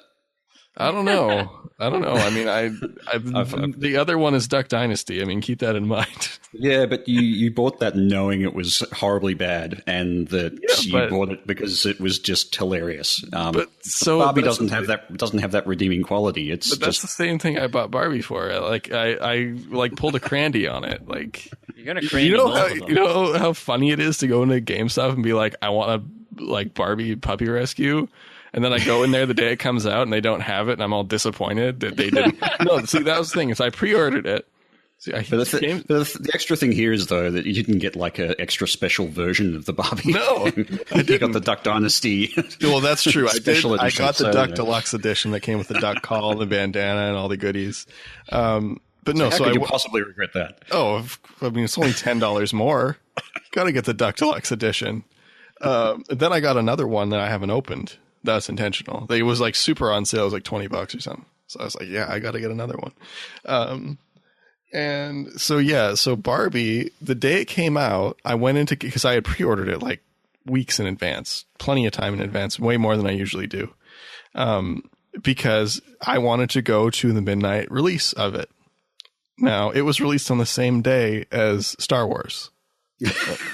So I went into GameStop. And I was like, so if I come to the midnight launch, can I get Barbie Puppy Rescue? And the people at my GameStop are like the dumbest people on, like, most useless, dumbest people on the face of the world. Like, they just never, there's always like 8 people in there behind the counter, and like none of them know what's going on or like acknowledge that any customers exist ever. So every time I go in there, it's just a horrible experience. So like, this guy asks like 4 different people, and and then like eventually I get to the manager, and he's like, well, or no, maybe he wasn't the manager. I don't know. He was higher than some of the other people. And he's like, oh, well, it depends on what the district manager says. I'm like, well, can you ask? Like that's my thing. Is like, I don't care like what the process is. I just want you to answer my question. It's a yes or no question. Shouldn't be that hard. And he's like, oh, I don't know. We'll know like the day before or something. And I'm like, whatever. Oh no, that was Monster High. That's not Barbie. Barbie, there was a different problem. So yeah, with that one, I just got really mad, and I didn't buy Monster High because I was gonna buy it. Like, and that's the thing too, is, you know, GameStop's always scrambling for pre-orders all the time. Oh, don't cancel. Can't cancel. Why are you canceling? It's like, I was gonna pre-order Monster High, and now I'm not. So yeah, so I didn't buy Monster High then I bought it later. And then it came and it was broken, and then they sent me a free one. So I have 2 of those now, which is kind of cool. They didn't make me send it back. So one will stay sealed, one will get played. And so with Barbie, I pre-ordered it, and I go in on my way. I can't believe you pre-ordered it. You rail against pre-ordering so much. It's like, yeah, but that's Barbie, pre-order that. But that's a game where they're only going to get like one copy, or maybe two. So it's like, okay, I want the sealed. That is a game that there's actually a limited quantity of, just because they don't think they're going to sell any. I mean, reasonably so. As much as weird as I am. So I pre-ordered it, go in on release day, and I'm like, oh, I'm here to pick up my Barbie Puppy Rescue. And they're like, oh, we don't have it. I'm like, what do you mean you don't have it? Like, oh, well, like some of the stores didn't get them. I'm like, Wow. I pre-ordered it. I paid it in full. Yeah. Like, that's the whole point of pre-ordering. And they're like, oh, some of them didn't get them. I'm like, okay, well, like, when are you going to get them? He's like, I don't know, like later this week or something. And it's like, we'll call you when they come in. I'm like, are you serious? Like, I seriously contemplated just canceling it. I was like, whatever, like, who cares? You don't have it. Just give me my money back. But it was funny though, because I got to do extra interactions of me buying Barbie Puppy Rescue. So the guy calls me on my phone when it comes in. He's like, yeah, your Barbie Puppy Rescue is in. Which is just like, it was hilarious. But then when I went in to pick it up, the guy was like that was totally normal. This was a different guy.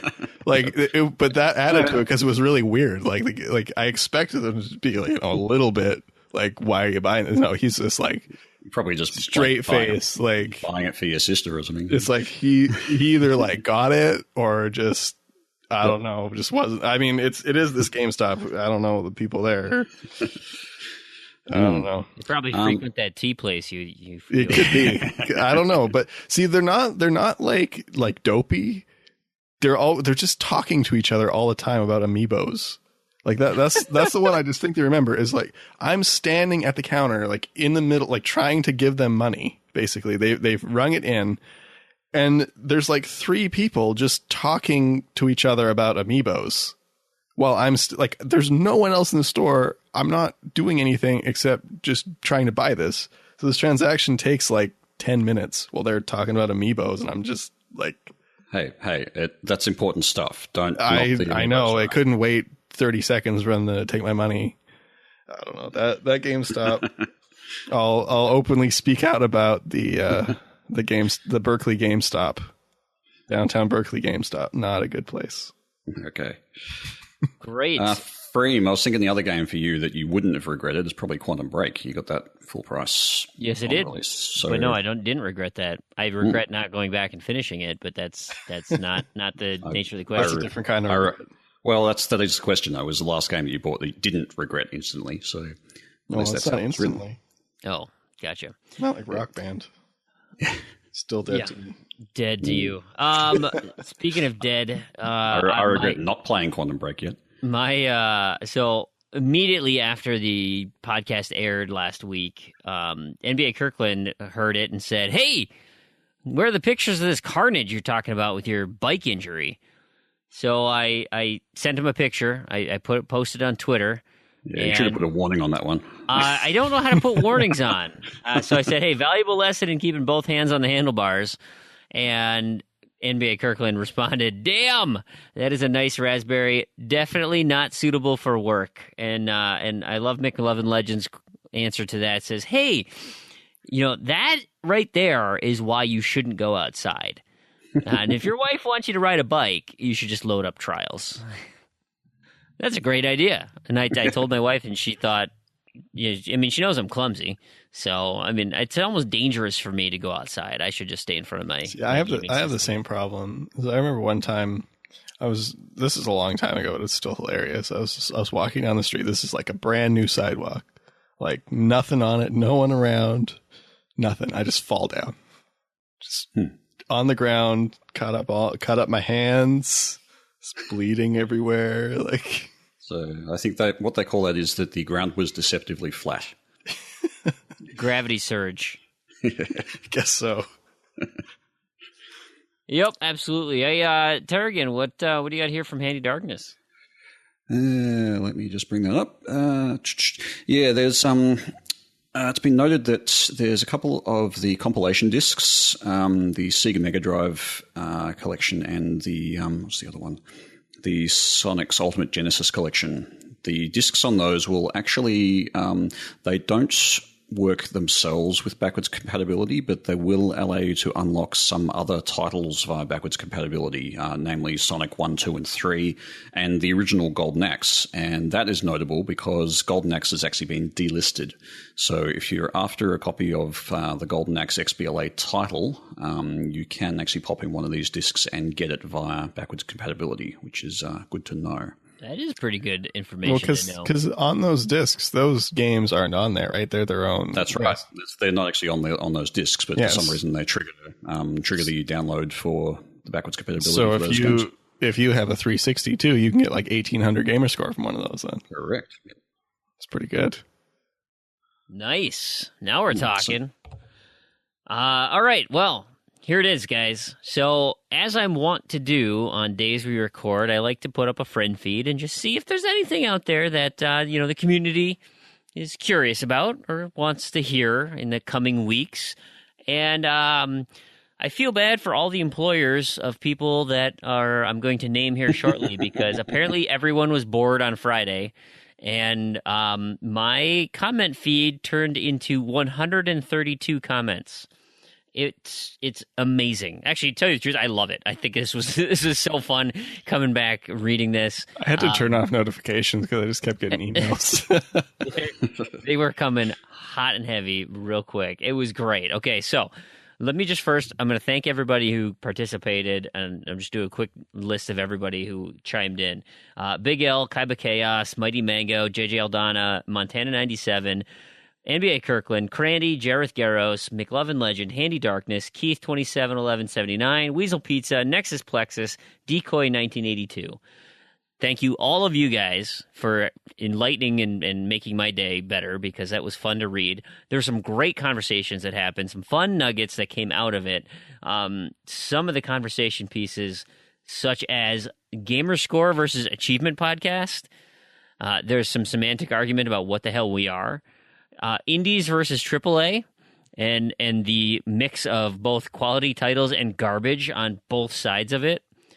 A lot of people asking for Z to Z leaderboard action, as well as your leaderboard roundup segment, and a suggestion of trying to find a way to track old school gaming, which I think is a brilliant idea. I would love, the amount of time we put into like games way back in the day, like, old school Nintendo or Super Nintendo, like Genesis titles where like you couldn't save very well or you had to like use passwords and whatnot. Man, those achievement lists would have been something serious. That's something to put a feather in your cap. And if there's only one way to like legitimately track those, would be cool. Unfortunately, not the case. One final thing, at the end of the conversation, there were some let's say, exciting discussions between dissenting opinions, and it sounds like we'll get an offshoot, the Big NBA Weasel podcast between Big L, NBA Kirkland, Weasel Pizza, called The Other Side of Zed. Not sure if that's actually going to be recording or not. Hey, go nuts. That sounds like a lot of fun. We'll see how, Big L's monotone voice plays out in that one. But anyway, guys, it was so fun to hear all this stuff. So let's try and tackle a couple of things. Obviously, I'm not going to read 132 comments on here. That's obscene. But we did have one question. We'll go through a couple of the questions. JJ Aldonis came in pretty early, and he said, hey, if there's a Dark Souls game based in Australia, what the hell kind of enemies would there be? I really like this one. I do, too, because they can just be like real Australian things. Pretty much. Here's my pitch to you guys, right? I'm thinking of the game would be presented like the Earth as a whole, and you would start in Antarctica, where like all you have to deal with is penguins, right? It's like a Dark Souls game, so you're starting off with penguins, but and what about the elements? Well, that's right, and so you're just kind of learning a little bit, but the combat's not too much. And then you make your way up into South America, and it's like, okay, yeah, things are getting a little dicier. The jungle, there's some smaller critters that can be obnoxious. You gotta hit Canada at some point, too. Then you climb up into Canada, follow that, and now you're dealing with, like, bears and moose and stuff. See, moose are terrifying. Yeah. And then they're very majestic, but they're also terrifying. Across the land bridge there into Russia, now you're dealing with more moose and whatnot. Go down into the jungles of China, Thailand, Cambodia. Now you got tigers, things along that line. It gets a little scarier. You head into Africa, big cats, elephants, rhinos, and you finish your journey in Australia. I mean, because that's like where when the game really starts. That's the end game. That's when things get real serious.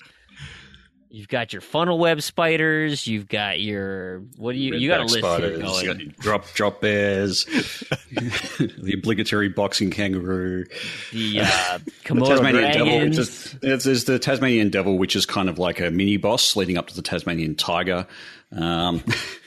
Is the classic baby eating dingo, right? Pack of dingoes. I was going to say you could have a whole pack of dingoes. Yeah. There's also the bunyip, which is probably something you've never heard of. There's bunyips in RuneScape, but they just heal you. They don't. Okay. I don't really know what they are. I want to see koalas riding emus, like a cavalry unit of koalas with spears riding emus. That's what I want. That sounds wonderful. Well, I mean, you almost get that in Joust, the arcade game. I don't think they explicitly say they're emus, but they look like it. Well, and we can't. I mean, it's like one pixel, right? Yeah. I don't know if it's a koala or not. It's in koala in armor. I mean, to be honest, it's like I think koalas are probably, despite being as lazy as they are and sleeping 18 hours a day, like they're probably the top of the food, not top of the food chain, top of the brain chain. Are they the smartest animals you have out there?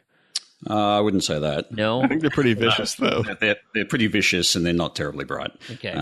Because I could see them coming up with ways to like put a saddle on a crocodile and ride those things around like a tank. And like have like a chariot pulled by kangaroos. Like I'm envisioning. I mean, we're talking next level. We need to pitch this, because if the Soul series is over, we got to get the Wombat Army going. Like it could just be a whole new series called Australia. Take a Wombat Army. It's just called Australia. Yeah. Australia Souls. Not even just Australia.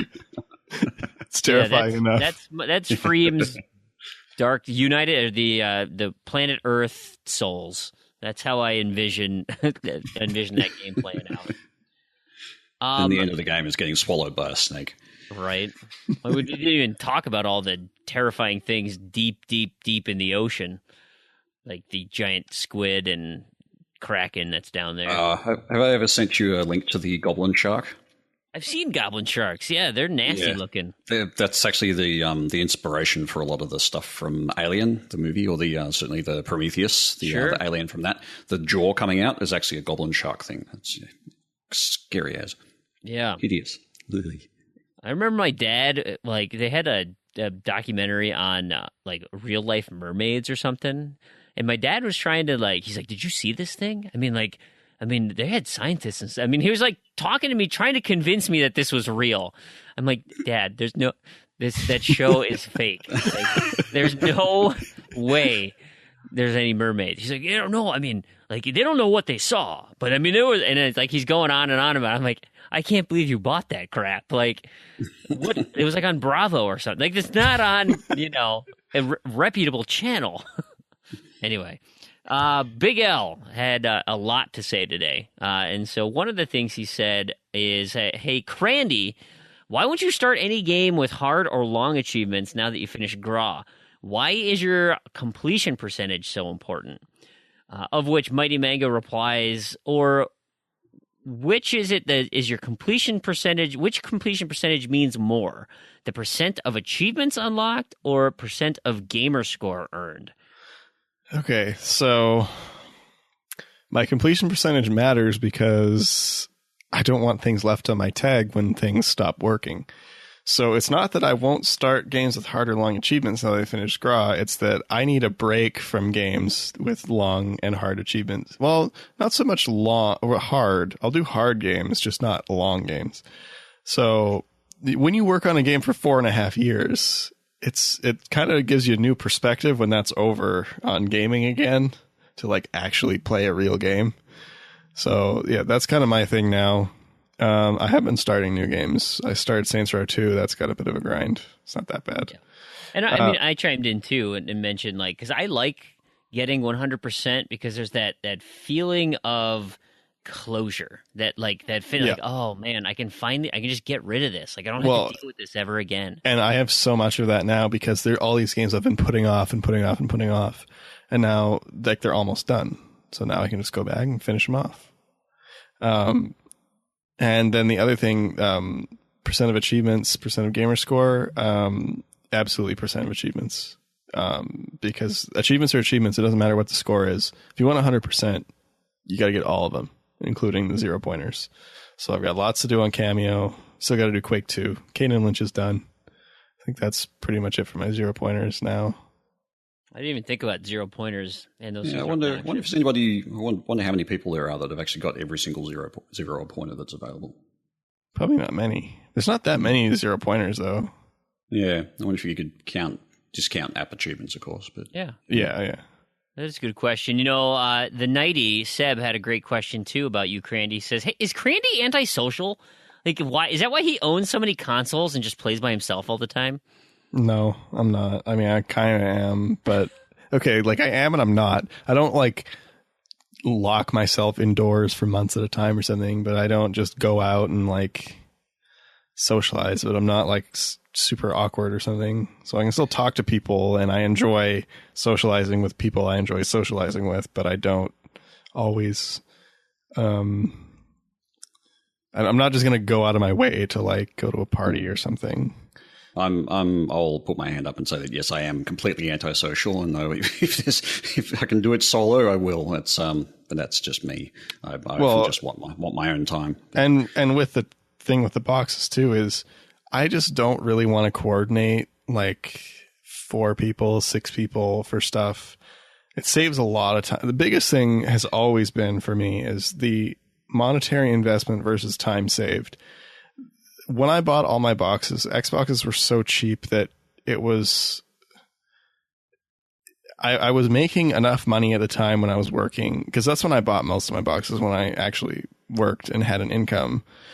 I made enough money and spent more time working that it's like, okay, I can buy 4 boxes for... I think I bought 3 boxes for less than $100 each.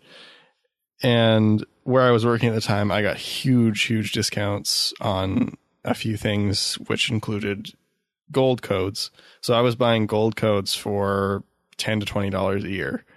So that would mean I could have 4 accounts with gold for a year for about the price of 1 account. Then I bought 4 Xboxes. All the games I wanted to work on were so cheap that it was, it cost me $20 or less to get all the copies I needed. And then it just came down to, okay, I can do this. It'll take me 800 hours, or I can buy 3 more boxes and it'll take me 200 hours. It specifically was for Quake 4. And on top of that, I don't have to coordinate. I can play. If I have an hour at night, I can play for an hour.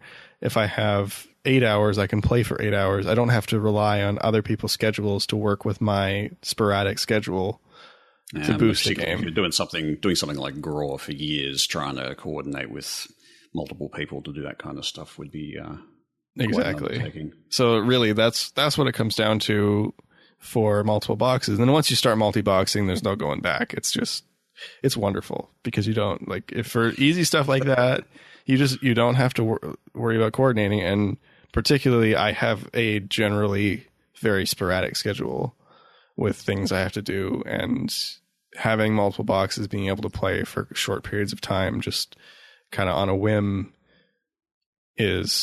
I find very beneficial to kind of my play style of like hardcore completionist. I'm kind of with you, Terrigan. I'd rather be antisocial. I like to go out and have some fun. I don't like to spend money. And so if it's like, hey, let's go to a bar, I'm like, nah, no thanks.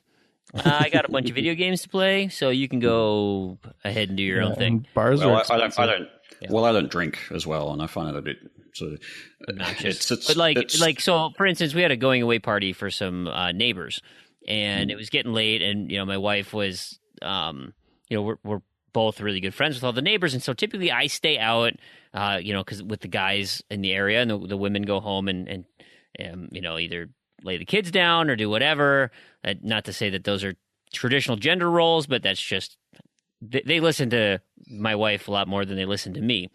Anyway, this particular night, my wife wanted to have some more fun, and so she was like, she's like, I'm gonna stay out and go, and why don't you go home and be at home while the kids are sleeping? I'm like, you better believe I'm down for that. So I said, oh yeah, okay, I'll take one for the team here for sure. I'll do that. Sure. So 1 a.m. comes around, and my wife's like, at the party, she says, well, I should probably get going. I'm getting a little tired, and she's like, oh, is Brandon gonna be okay? Are you gonna wake him up? And she's like, he's not sleeping. He's just playing video games. She's like, shut up. There's no way he is. Like, do you want to come over and see? And so 8 drunk people show up at my house while I'm sitting there, and God, what was I doing? Playing Hannah Montana or something. No. It wasn't that bad, but I was setting up like a really grindy, dumb achievement. And it was like, I think it was in Project Spark. It was something really dumb that I was trying to do. Oh yeah. I was doing all the milestones for like sculpting and all that, and I had to I had to do for the elastic bands. Yeah, so I had to do like 10 minutes worth of biomes and 10 minutes of sculpting and subtracting and all that. So I'm like just sitting there moving a cursor around, holding the trigger for a long time, and so all these people come in just absolutely blitzed. The guy, just at 2 a.m. Brandon, so play video games. Yep. So I was busted. He's been playing him. That was so much more fun than hanging out with a bunch of drunks. So yeah, I would totally do that.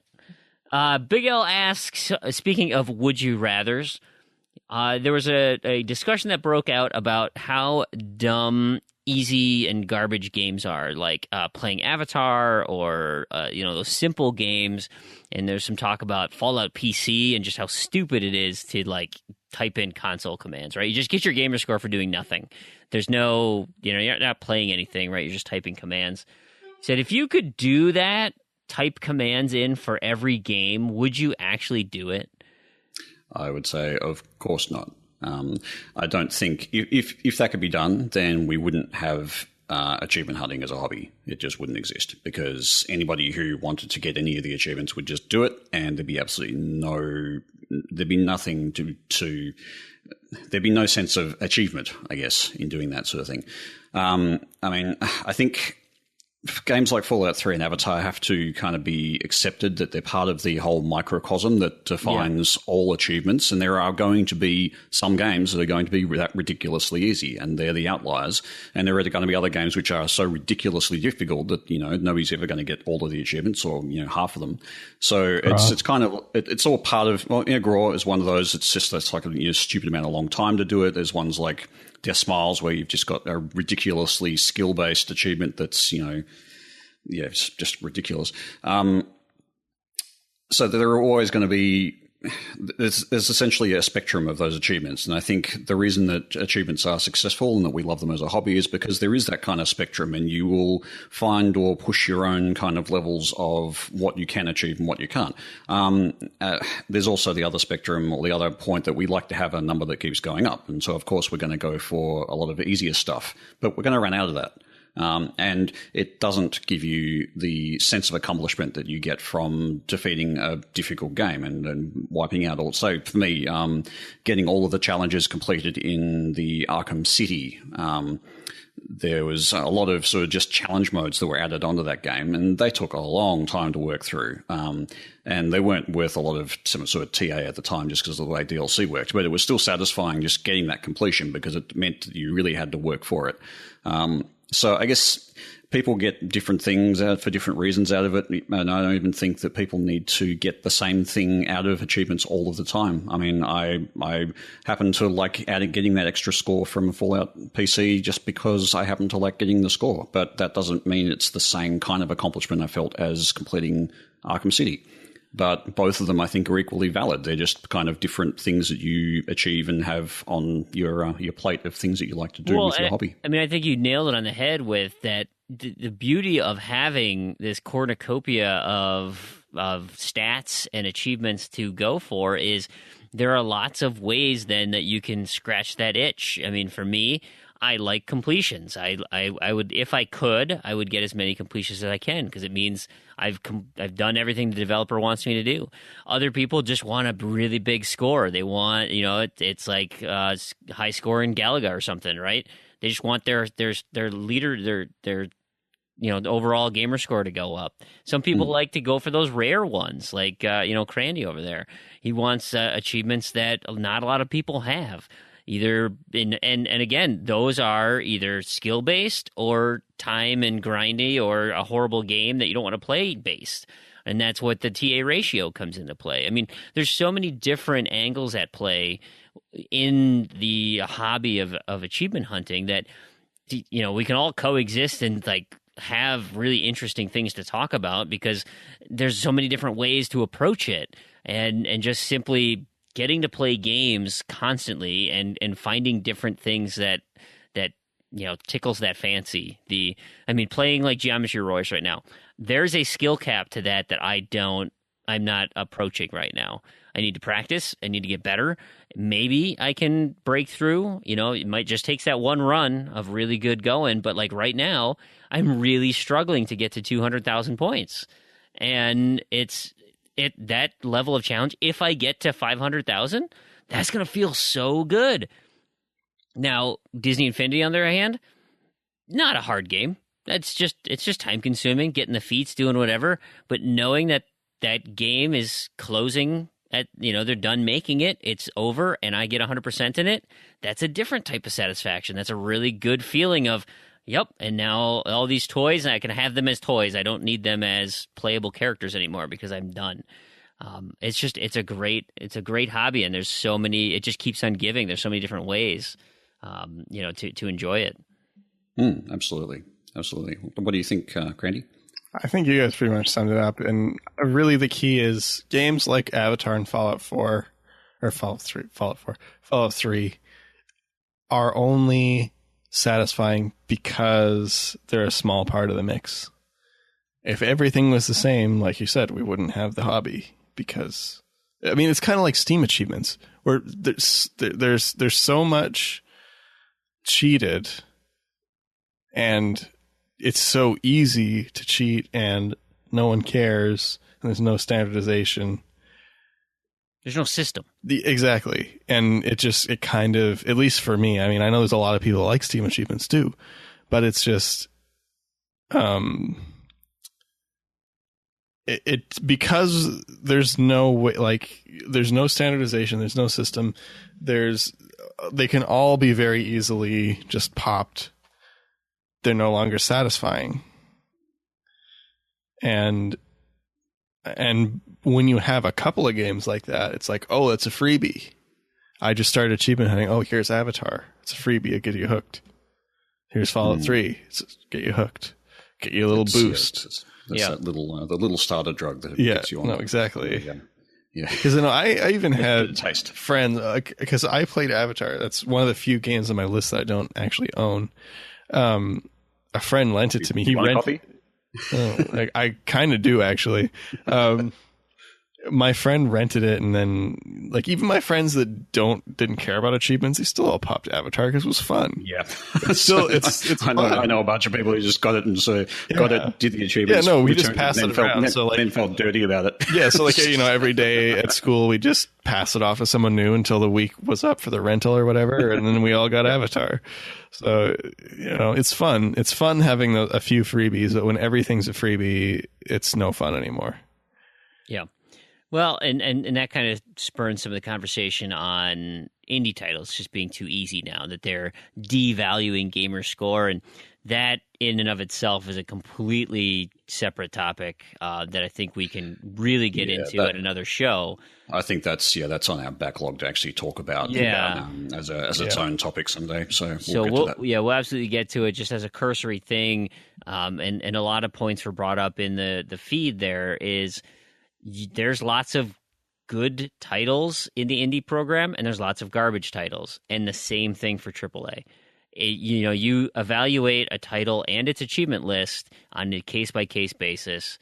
There are some experiences like Gone Home, which has a really easy set of achievements, but it's a really great experience, if you like that sort of thing. So it's great that there are achievements, and it's great that you can experience that small little piece of a game, and have that time. Others, big AAA titles, they have a home too, and they're fun in their own right. So, speaking of big AAA titles, we'll move on. I had a Twitter feed question or comment from McLovin Legend. He says, "Hey, that TA comment section you have going on is hell. I'm just going to ask you on Twitter." He says, "Have you guys seen the Assassin's Creed movie trailer that just came out? It is so good." That's McLovin Legend. I don't know if I'd put 5 O's in my so good. I'd go with 2 O's. It's good. I think it looks cool. I'm excited. It looks like they actually might do a decent job. But that being said, Tomb Raider trailers with Angelina Jolie looked so good, and that just didn't hold up. So it seemed very. I watched it just before the show. It seemed very action oriented, very much. And that's okay. I guess that's a part of a lot of what Assassin's Creed is about. But it seems or feels like it might miss some of the intrigue that goes into it. And I don't know. I did like the parkour stuff. I thought that looked really cool. There hasn't been a lot of that. I mean, that's a very big part of the game, and I think they did a pretty good job of the, mantling up around things and climbing up buildings and stuff. That looked pretty genuine. And the leap of faith, and that looked pretty darn cool. I know that's all CG, but that was pretty cool looking. Yeah, so I'm on the fence about it. I thought the trailer was, it's a flashy movie trailer with a lot of action. I didn't know that it really impressed me that much. Have you guys seen the memes going around about watching the movie day one? No. Yeah, we'll put a link in the show notes for some of the popular. Let's just say if you're familiar with the Assassin's Creed franchise, they have a scene, and then Michael Fassbender turns around, and all you see is teeth and his eyes. and then about 10 minutes into the movie, you get a big blue screen saying Assassin's Creed movie needs an update. You have to wait on a loading screen. In the theater fall through the chairs. Yeah, right. Everybody. I mean, it was pretty funny. I mean, the internet did not disappoint. So it was good. For me to chime in, I don't get excited about things, so it just doesn't work for you. Ever. Yeah. Except Doom. Yeah, I was a little bit excited about Doom. We'll see. We'll see how long that lasts. It's been a while since I've been burned, so it's been since Rock Band, so it's like... So you're about due. Yeah. Yeah, for sure. Now, one of the more poignant things that was discussed on the feed is our leaderboard recap. There's some discussion back and forth. Tarragon, if you want to... So I sort of, just to summarize, there was a generally a pretty good response to the leaderboard segment. One person didn't particularly like it, but that's we'll leave that for now. For me, just my general comment on the leaderboard in general, I think that the recap is kind of important. Certainly, it's not done by anyone else. I think we're the only podcast, certainly the only sort of podcast that I'm aware of that does any kind of leaderboard recap at all for Gamerscore, and particularly for the top 50 on TA. It's the information that I'm talking about is actually I'm doing a scan of the leaderboard every month. I'm doing a comparison and actually going through all the stats and checking it all. And this is not something that you can easily do by looking at True Achievements yourself. Like, you cannot go back and find out what the leaderboard scores were a month ago or 2 months ago and compare. There's just not that facility. You get the real time what it is now, and that's it. So to see the movements and to see what people actually put on out of all of the people in that particular list is something unique, I think. And certainly the amount of response that we got back on that thread was pretty surprising. I wasn't sure exactly how well the other leaderboard segment actually went over, but it seems like there is quite a lot of interest in that. And certainly there were a few good extra suggestions there for extra stats to pull in. So I'll look at doing those for the next one in a month, and also for tracking the Z2Z leaderboard, and basically sort of borrow a segment from the Achievement Hounds in that respect and talk about milestones for people on that leaderboard. Yeah, for sure. Yeah.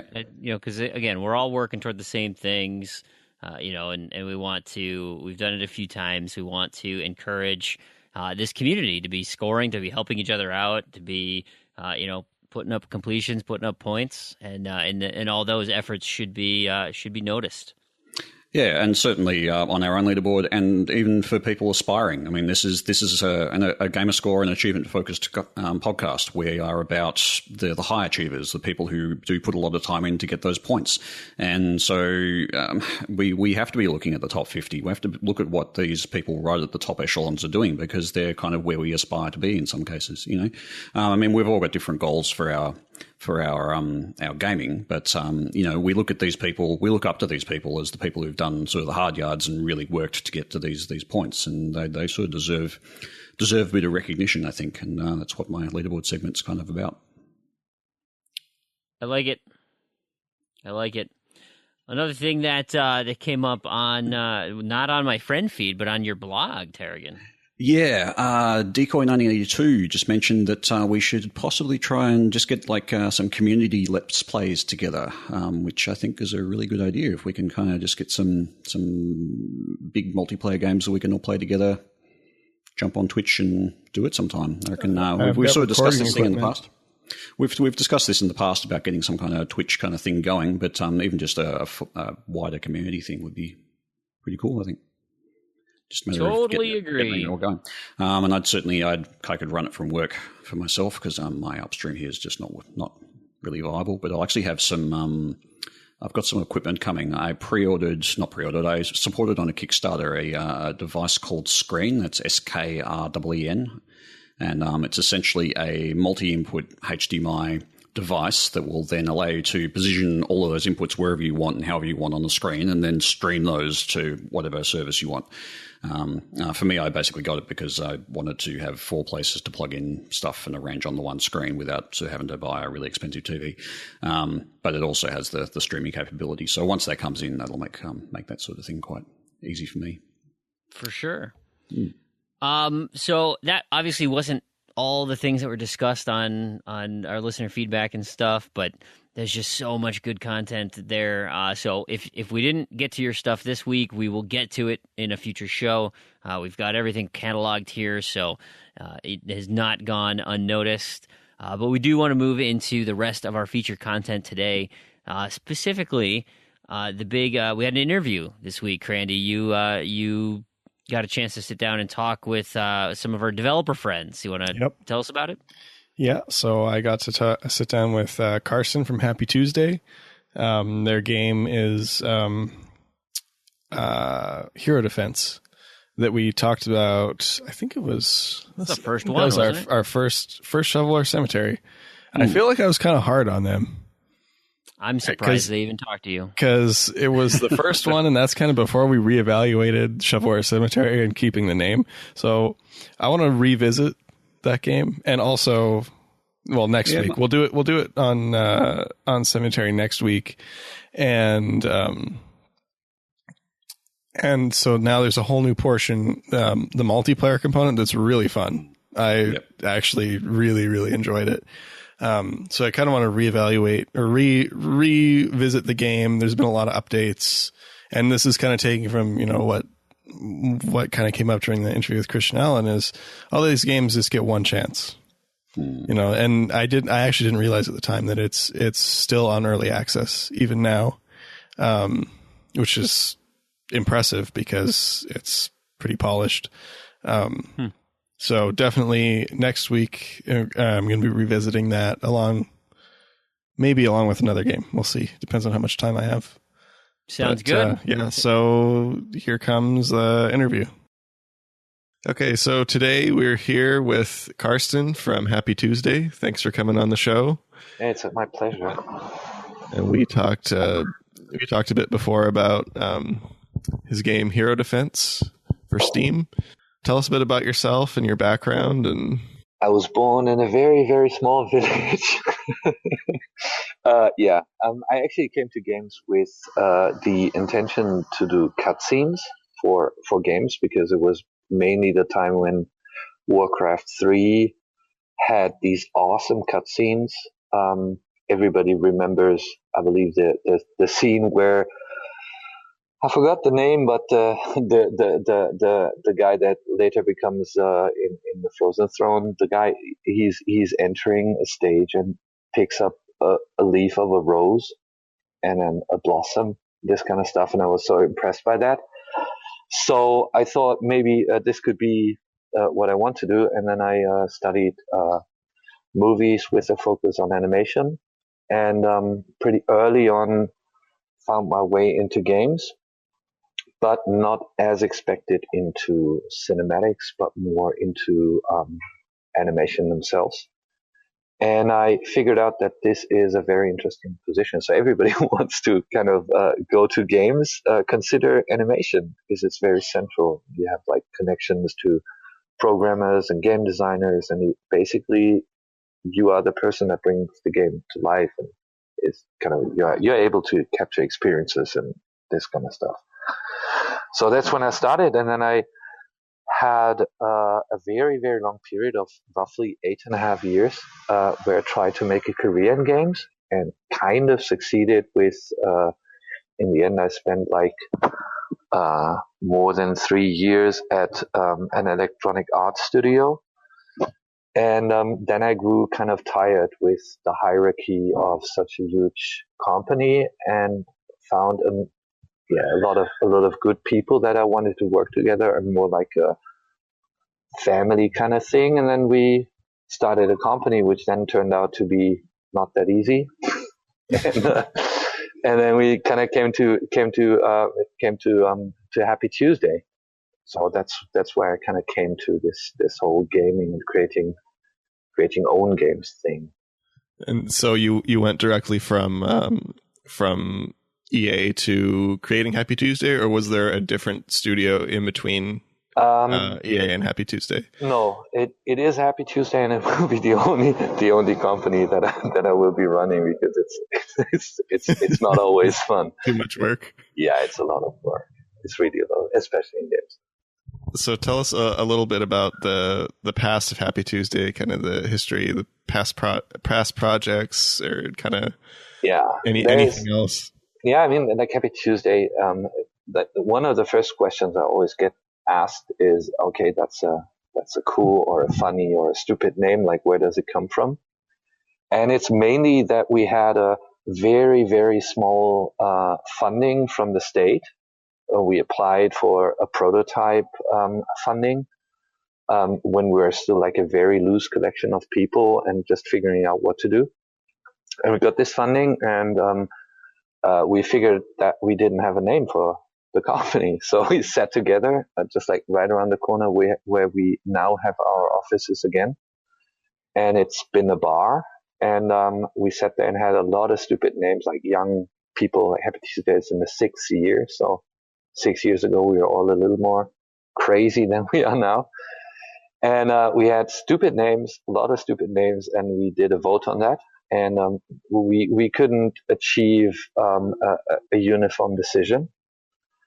So at some point, my one of my former colleagues and now best friend, who is still running Happy Tuesday with me, Niels, we said like, okay, come on, guys, this is going to be hilarious, and it's Tuesday, and we're sitting together, and we have achieved what we wanted to achieve. Why not call this a Happy Tuesday, and why not make this the name of the company?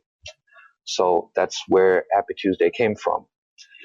And then these long years ago, we started to build a prototype for the game that we are actually releasing within the next couple of months, and that we now have on early access. But it was really a very, very small project. It was like heroes had 3 skills and there were 3 maps and this kind of stuff. And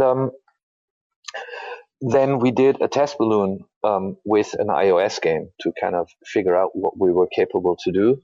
And then we figured out like the quality that we wanted to do was not achievable within a year.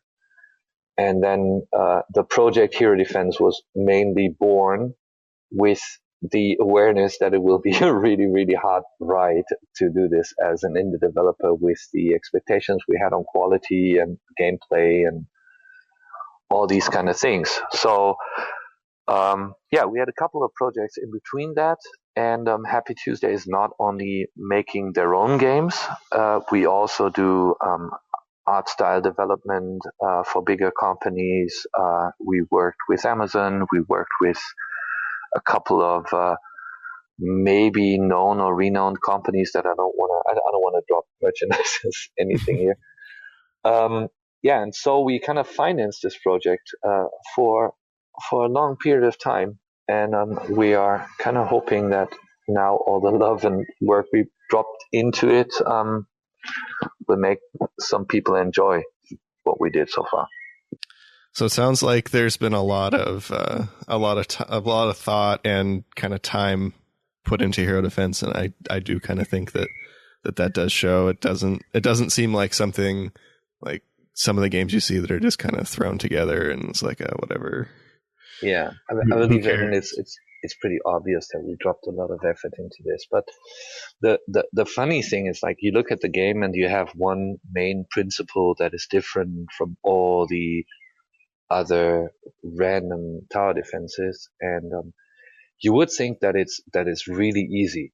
Okay, I can move my heroes around, and that's what we thought in the first place. And then we figured out that like we ran in so many obstacles you wouldn't believe. Like that the game was mainly just running alongside a path and shooting and just interaction after interaction, and we spent more than 2 years exploring controls and this kind of stuff and camera angles, because we didn't want to do, like, there's some critics that say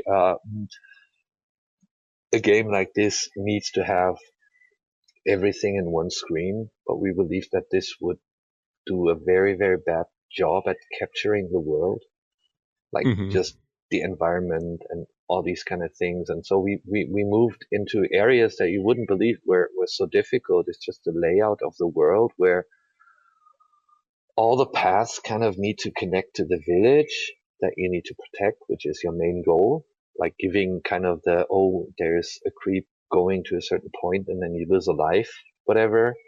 We drop this on a barricade, and when the barricade is breached, they can freely run to the village and eat everybody and this kind of stuff. And you wouldn't believe how much effort it was to connect all these levels, to do clever layouts and this kind of stuff. So the whole game has been a huge experiment.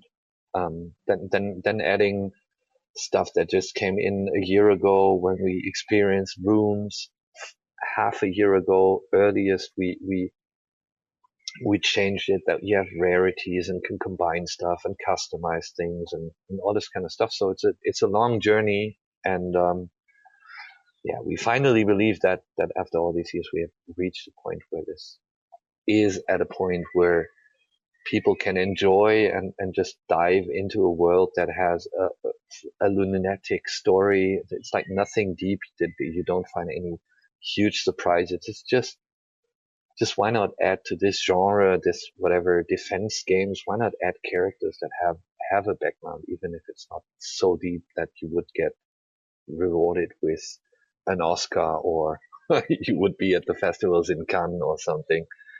Mm-hmm. Yeah. And that was always kind of my impression of it. Was it seemed like, it didn't seem like the story was really, it didn't seem like it was the main focus of the game, but it wasn't just like most tower defense games where you're like, here's a track, put some towers down.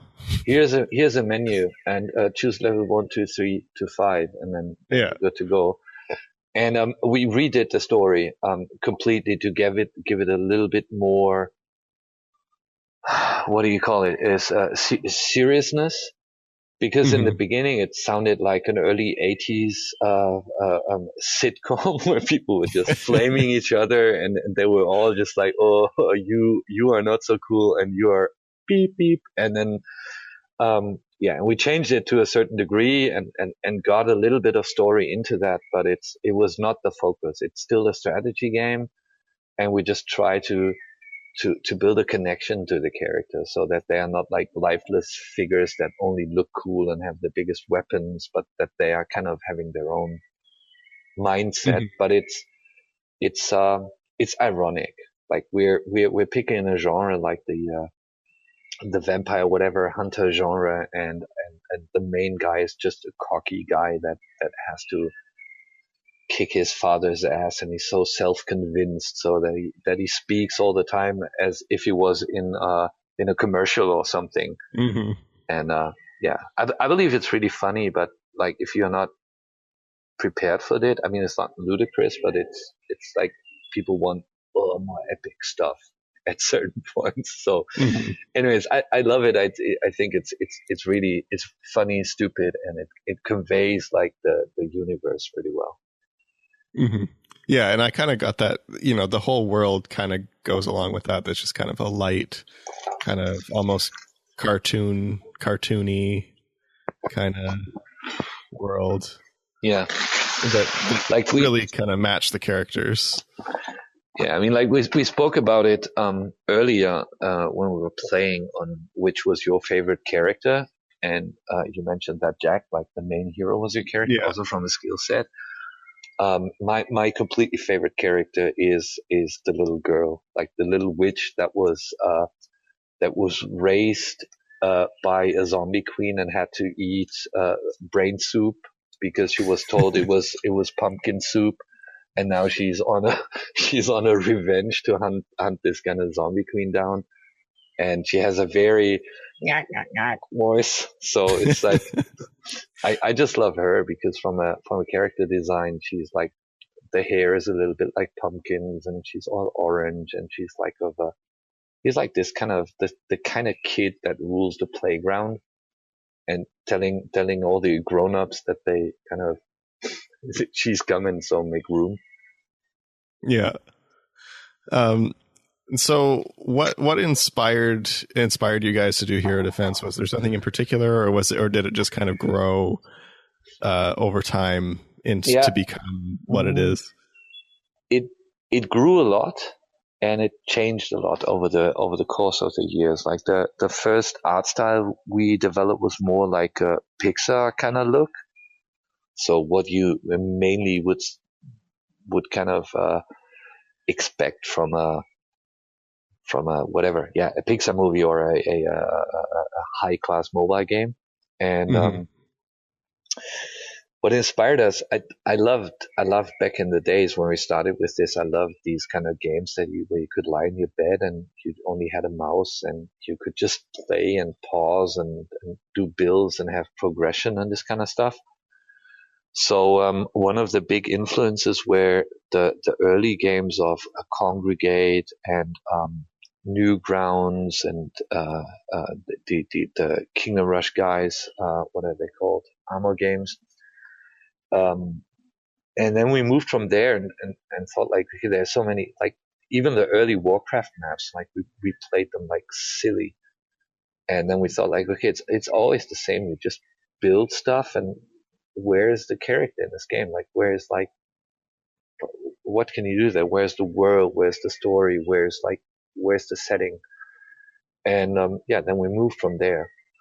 So there's not really one game that inspired us, because when we started with this game, there was like I remember one very not good tower defense that had movable towers, and it was just horrible.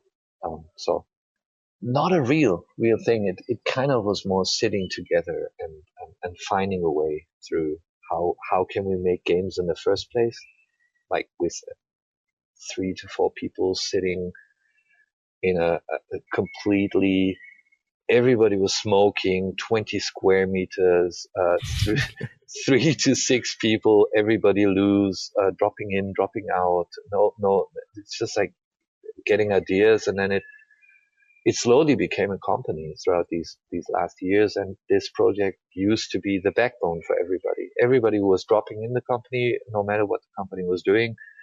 We had this one game where everybody could participate and could kind of influence what was going on. So it's pretty much what defines Happy Tuesday by now. I know this is what we've been playing. This is kind of the big thing now, is you have the multiplayer expansion coming for Hero Defense. So I've never really, I can't really think of another tower defense game where there was even multiplayer. And when you mentioned this to me, I thought, well, how is that going to work? I was thinking, like, does one person play as the towers, one person play as the enemies? So, and after playing it works extremely well, and it makes a lot of sense. So, since you worked on it, can you tell us a bit about how it works and explain it and the kind of thought process behind it? Yeah, sure. So in the beginning, like, we were thinking, like, if we want to have late game, like if we go for a story, we might have 10 to 15 hours, and then nobody's like really interested. But wouldn't it be cool to just like sit together with your friend and just play against each other, or play with each other and try to achieve something that we haven't achieved so far? Currently, we are only in a versus mode. So a co-op is still to be announced when it will come out, but we are also working on that right now. But by that time, we looked at principles, and they were pretty much tower wars. So you would kind of have a huge list of creeps that you would send each other, and then it was pretty much like I don't know. So we thought, like, what can we do? And you have 5 heroes, and you run around, and a multiplayer should be like, who is faster, who is better, who is the better slayer, who can do it better. And then we started with a very simple idea, and there we have an inspiration, and it's funny, but it's Tetris. And in Tetris multiplayer, what you do is you try to collect rows faster than other guys do, and the moment that you kind of build up your rows or build down your rows, you have a cycle that goes through the other opponent players, and you can basically add them a line, which makes their game harder. And we picked that up, and currently the idea is, we call it a punishment, is that whenever you are faster than the other player, you can choose what types of creeps come, what special abilities they have, if they are fast, if they're slow, and you see what the opponent is doing, how he's set up, what characters he has on the map already, and then you decide what would hurt him the most, and that's what you send. And we started that very early with prototypes, and we thought we were exactly where we would need to be, and that was basically increasing the difficulty by 10% the moment you win. And that was kind of bringing everybody into a lockdown, so it didn't work. And then we thought, like, okay, why not give the player a little more choice? So it's what you observe, what the other player is doing, and then you can choose. And that twist made it so much fun, because you got this na moment where you can just send somebody something and see him struggling with it, and then the first guys crush into the barricade. Next, it is very one. satisfying, the punishments when you do get one, and kind of, well, especially when you win by a lot when you send a punishment. or lose, or even lose by a lot. It's still fun. Yeah, and then kind of coming from there, we tried a lot because in a single player strategy game, you are expecting like more lean back, beat the game, maybe restart, try out another strategy. So it's really a more relaxed type of gameplay. And with the multiplayer, we now came down that a session length, like how long you play the game in one match, should be pretty short, so that you don't get like caught up in, oh, I'm losing, I can't get out, but that you rather win quick, or you win quick. And we kind of came down that this must be around like 5 minutes, so you can just like jump on one match in your lunch break or whatever. And then the next thing we decided on was to keep the whole progression that we had in the single player. So you still need to build up your village, you still need to develop your character skill trees, you can still customize their layout on runes and this kind of stuff. And that's where kind of, at least to me, the addiction kicks in when I'm like, okay, I lost, but who cares? I got something out of it. Let's try again. And it's, I don't know. I just enjoy it a lot, and I'm happy that we put like this 1 year additional development into multiplayer. And now I'm just hoping that people will play it and give us advice on how to make it better, and then just grow it into something that is even bigger than it's now. And it is a lot of fun, and I think it'll be cool to see where it goes when it launches. And for launching, do you guys have any plans to come to consoles like Xbox? Yeah, I mean, like, especially with you were one of the first guys kind of really jumping into a discussion and a conversation with it. We currently have 5 heroes that you control at the same time, and that is exactly 20% more than you would comfortably be able to handle on a console, because you get these kind of AXO buttons, and these are 4. And so we're thinking about reducing the roster of characters that you have, and then adding direct control with a camera lock on the character. So you can run around with this character and do stuff. I played actually yesterday the first prototype of active skills, where each character has their own unique special ability that is on a cooldown, and that you then can only execute while you're in possession of this character. So it's more like a let's call it a very reduced dungeon keeper mode, where you're in possession of a character and then run around with him and try to handle the business. And then you jump back into overview and maybe command, and then you jump back into the character and execute some stuff. It's something that we want to go, especially because everybody here loves console games. Of course, also everybody here loves PC games, but yeah, it was something that we will explore and get early prototypes ready and this kind of stuff. And if anybody has ideas, we're like really, really eager to hear them, because we're kind of like narrowed in the view of the project by now. After all these years, it's kind of hard to imagine anything else than what is currently there. But we want to go console. It would be so stupid not to go console. I think it'd be cool, and there definitely are some tower defense games that work on console. So I think there's potential there for sure. Yeah.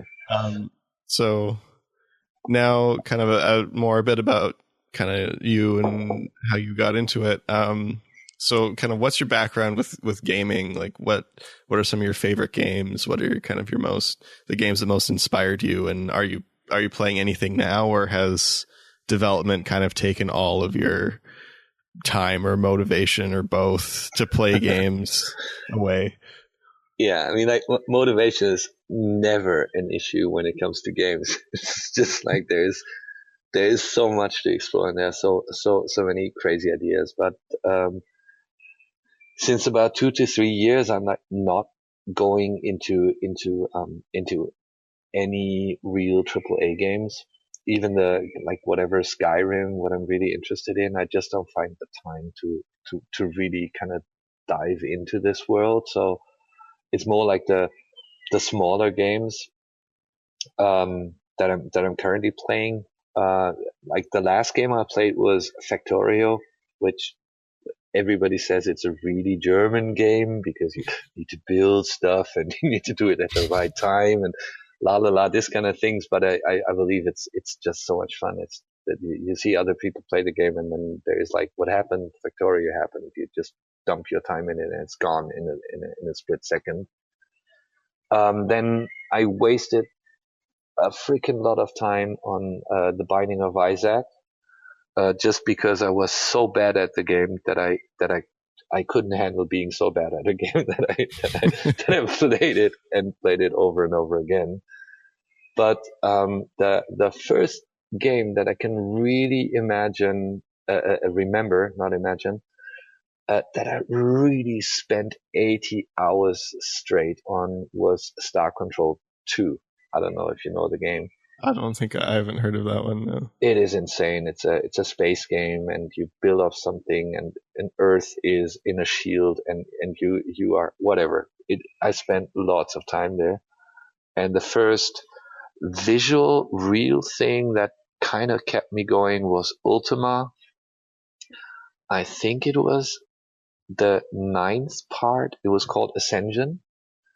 And back then I was in studies, and I had a very strong computer because I was doing like the movies kind of thing. So I needed rendering. So I had like 2 processors and a graphics card that was occupying the whole computer, this kind of stuff. And I had a 3D shutter glasses, and the game supported this. So I had the shutter glasses on until I was weeping because my eyes hurt so much.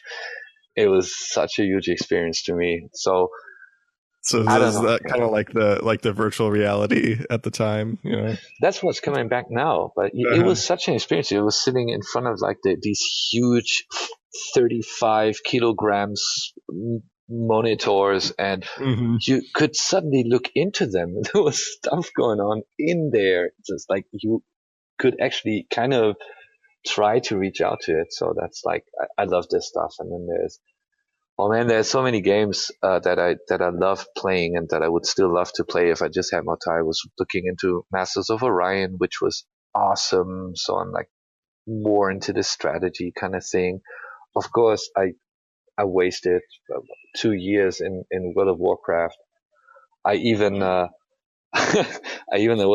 was an event like years ago when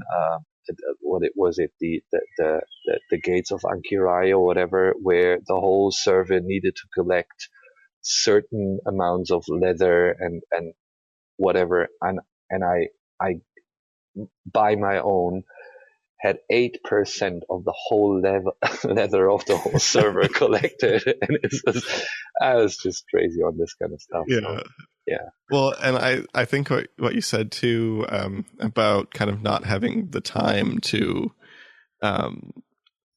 really get into some of the more in-depth games, and that's kind of a subject that we talked about on the podcast. This was a few episodes ago now, is just kind of saying, you know, as you kind of get later in life and have less and less time, that it becomes harder and harder to really get into the more in-depth games. Like I think this was around the time when Fallout 4 came out was kind of when it came up, where a lot of people were saying like, it's just, you know, I really want to get into this, but it's so big and so intimidating that it's really hard to kind of get into that without being able to dedicate large sums of time kind of back to back. Yeah, it's like in my case, it's not really thinking about it and then staying away from it. It's more an experience kind of thing that like running a company, and I have no business background and anything. It all came kind of on occasion, or it just turned out to be that I'm like in the position of taking care that we got enough jobs and need to decide stuff and whatsoever. But this also means that I don't have holidays since I can't remember when. It must be 6 to 7 years now. And you spend your weekends and all this kind of stuff, and every time something pops up, and I got a little boy just 1.5 years ago, and that's the new play. So I spent like 14 hours at the company talking to the guys. Everybody here is friends, so we then go out and discuss what's going on and this kind of thing. So it's like life really changed, and it's usually the holidays that you're forced to spend with your parents. Mommy, don't listen to that. I'm sorry. It's usually those times when you when everybody has like their kind of regulated day and night times, when you then tend to continue your crazy life of sleeping very little when you have 6 to 8 hours a day to play. Mm-hmm. And then I guess the last question, this is something I always ask in interviews, just because we're so achievement focused, and that's what we're all about, what our listeners are about. So it's always really interesting to hear from developers and about what goes into the achievement planning process, and how do you decide on what you want to get in the game, and how do you finalize your achievements? You mean like the achievements on Steam? Yeah, so Steam, or if you were to come to Xbox, kind of the same thing. Yeah. I imagine you probably use the same or similar achievements if you go. It's like in the closed beta right now. It is we ask people what achievements they would like to see, and there is like different types of players. Like there's players that don't care about achievements at all. But I believe we're not talking about these kinds of strange people right now. I believe there need to be like the one rule that we have is we try to have kind of stages in achievement, so that there are achievements that let you know, hey, you did something, which is kind of early game achievements. Like in the campaign, we do that when you unlock a character, or when you have listened to a certain dialogue, or when you have come to a certain plot point in the story, when you have kind of just telling the player that we notice that he's doing progression and that he actively is playing the game. So like whatever you build up, you're building 1 to level 5 or something, like then you get an achievement. We had achievements over Eastern, where we did a kind of a funny event where we gave players the opportunity to like Easter nests, and for every 4 Easter nests you would get a fragment of a rune, and then you could equip the rune, and every time you shoot on a guy, it had a chance to spawn an Easter bunny. And so we just did an achievement which was completely against the regular play style, where you should have 50 Easter bunnies on the map, which is not hard, which is really hard to have, because all of them had 1 life. So you really needed to take care like the other way around. And so this was kind of to us, it felt like a valuable achievement to get it done, because you needed to go a different way. And those are always kind of fun too, the story ones are nice freebies, but it is kind of fun to have things that make you play differently to experience.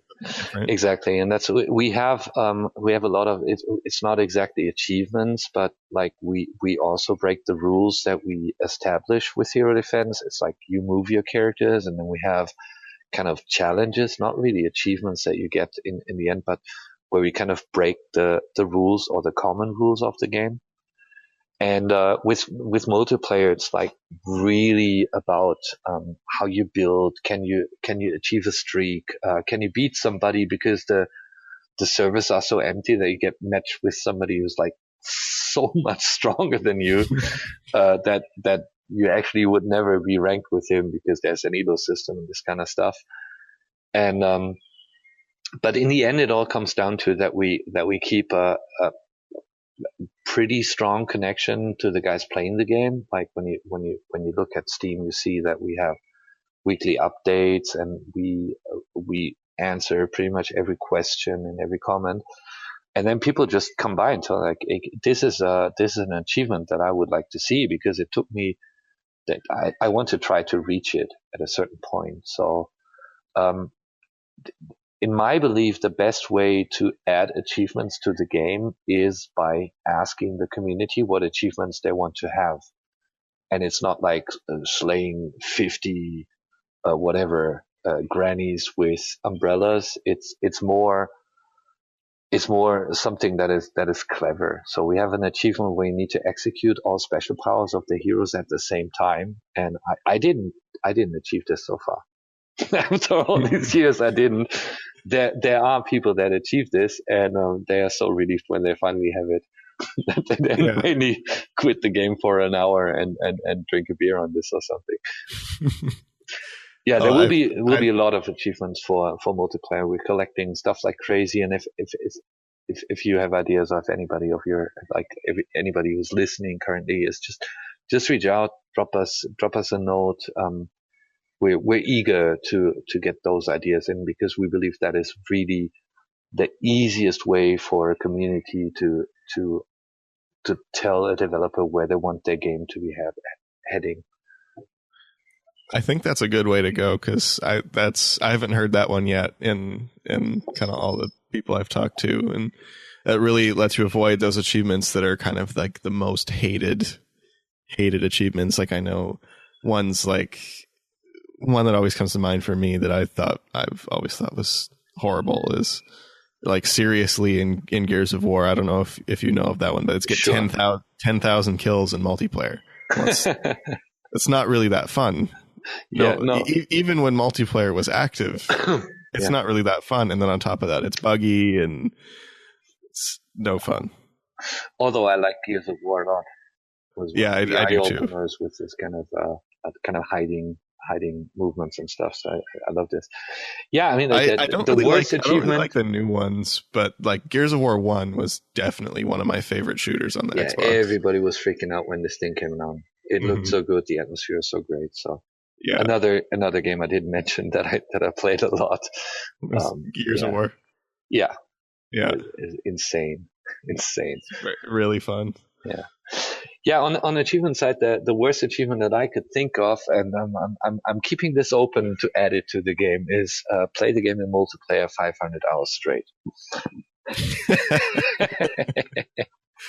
I mean, I guess if you could just leave it on, then yeah, but that's 500 hours. That's a lot. Yeah, but then the Windows update kicks you in the that's true. In the toot. You'd have to enable Windows updates, I guess.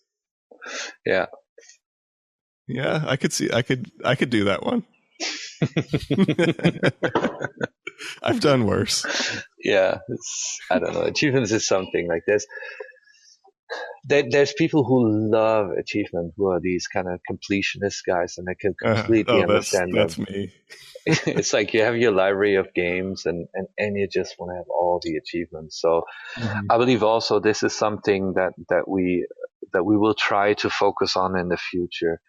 Is if we find new ways where the game could be fun, then kind of changing the game to this direction, not by changing the game mechanics, but by adding an achievement that kind of is interesting to people to play the game in a different way. Mm-hmm. And it's always nice to have free achievements added too. Yeah. So always welcome. We'll add a ton. And I think it's interesting too, because I don't know, for me, my perception of like Xbox achievements versus Steam achievements is kind of different. I think Steam achievements personally are kind of more like I care less about being a completionist on Steam versus Xbox. Have you noticed that with your community, or is I guess it's kind of hard to tell because it's really hard to tell Steam at this time. Because like Steam is not really giving us a lot of information, except that we see how many people are having achievements or not.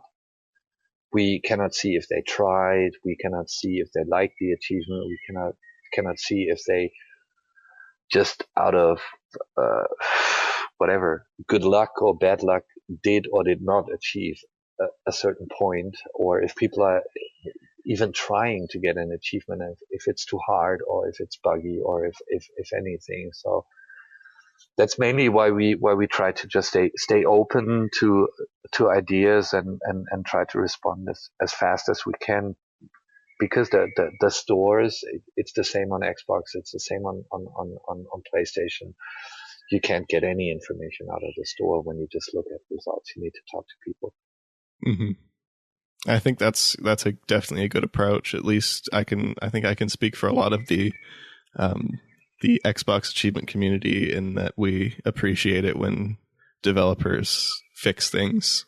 Yeah, I mean, that are wrong. If we're talking about big stuff like whatever, let's talk about EA, let's talk about Ubisoft and these kind of things. Mm-hmm. Like with Ubisoft, it started out so good with Assassin's Creed, like especially if you come from animation, like the guy climbing a wall and putting his hands in the right direction and all these kind of things. It was so awesome. And then at a certain point, it just became a repetitive, stupid thing. And mm-hmm.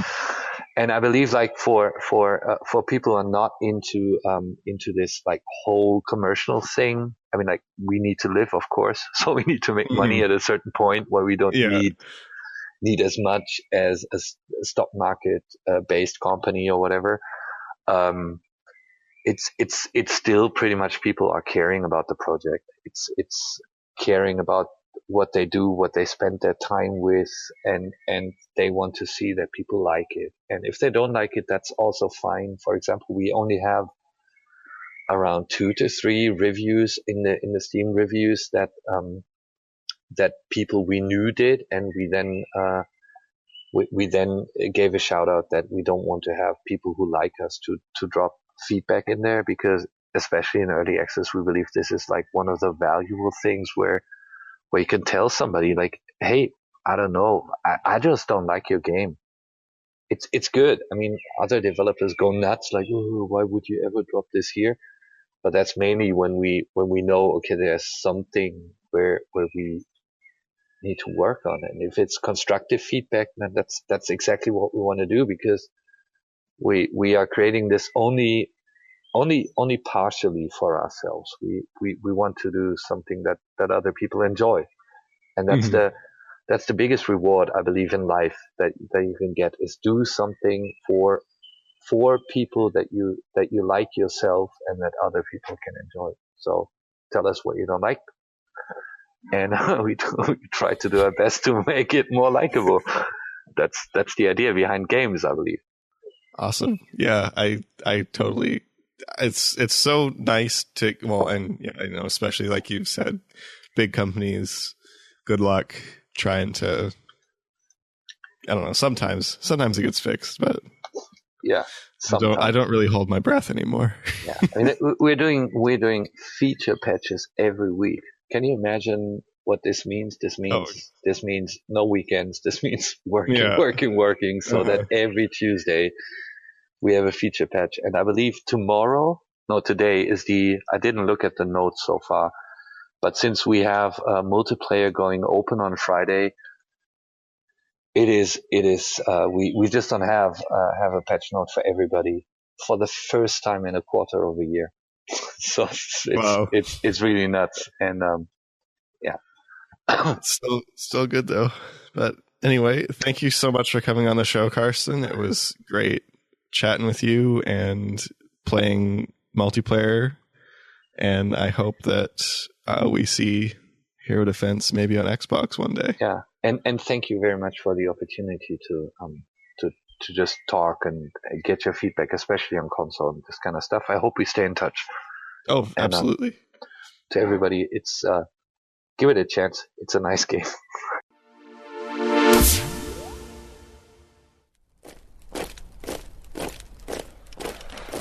Gamerscore Boot Camp.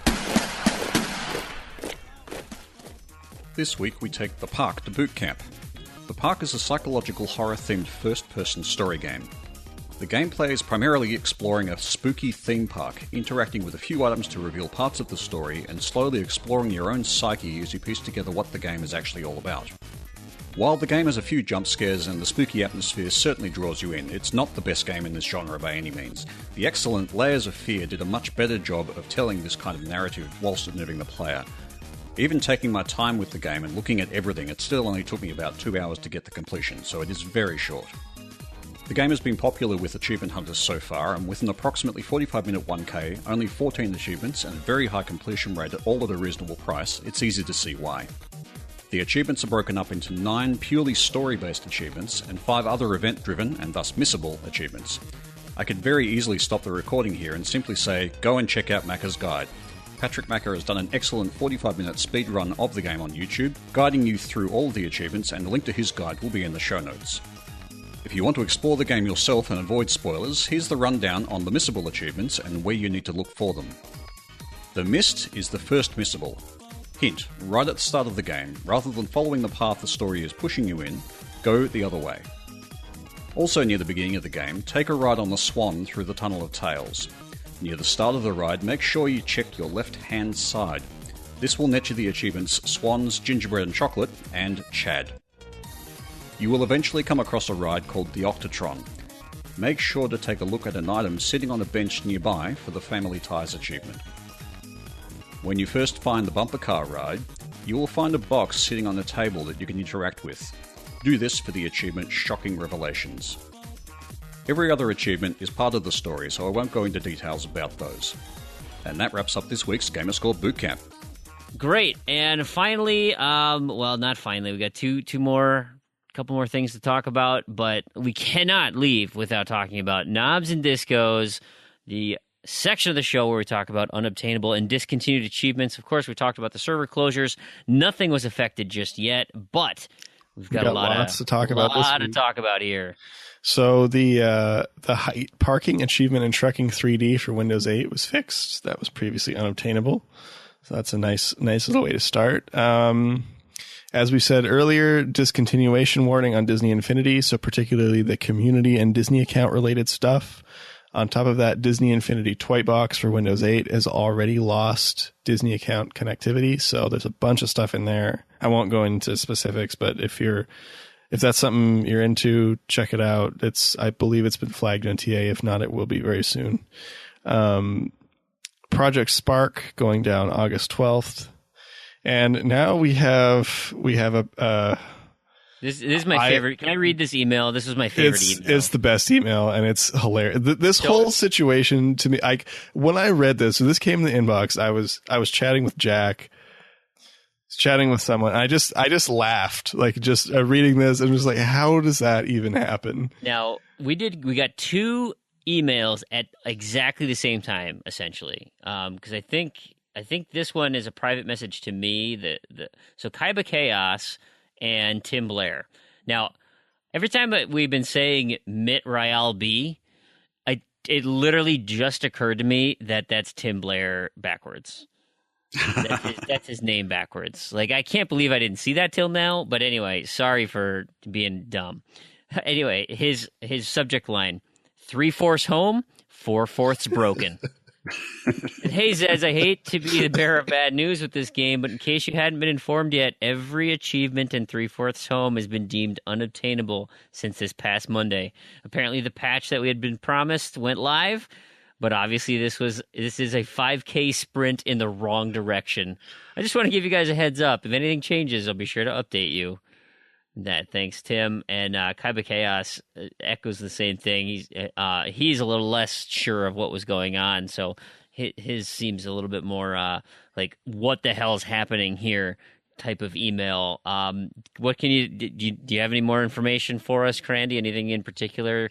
Any details? No, nothing internal from submissions or anything. Just that it's a hilarious. This has got to be the first time this has ever happened. Yeah. Hey, you got a kind of a buggy achievement, so let's issue a patch. Oh, it's broken. It's what game am I concerned about having unobtainable achievements? Oh, EA games, Disney games that have the connectivity accounts, interacting with websites. Oh, and 3/4 Home, the game that's entirely offline. Yeah, that's that one for sure. Is amazing.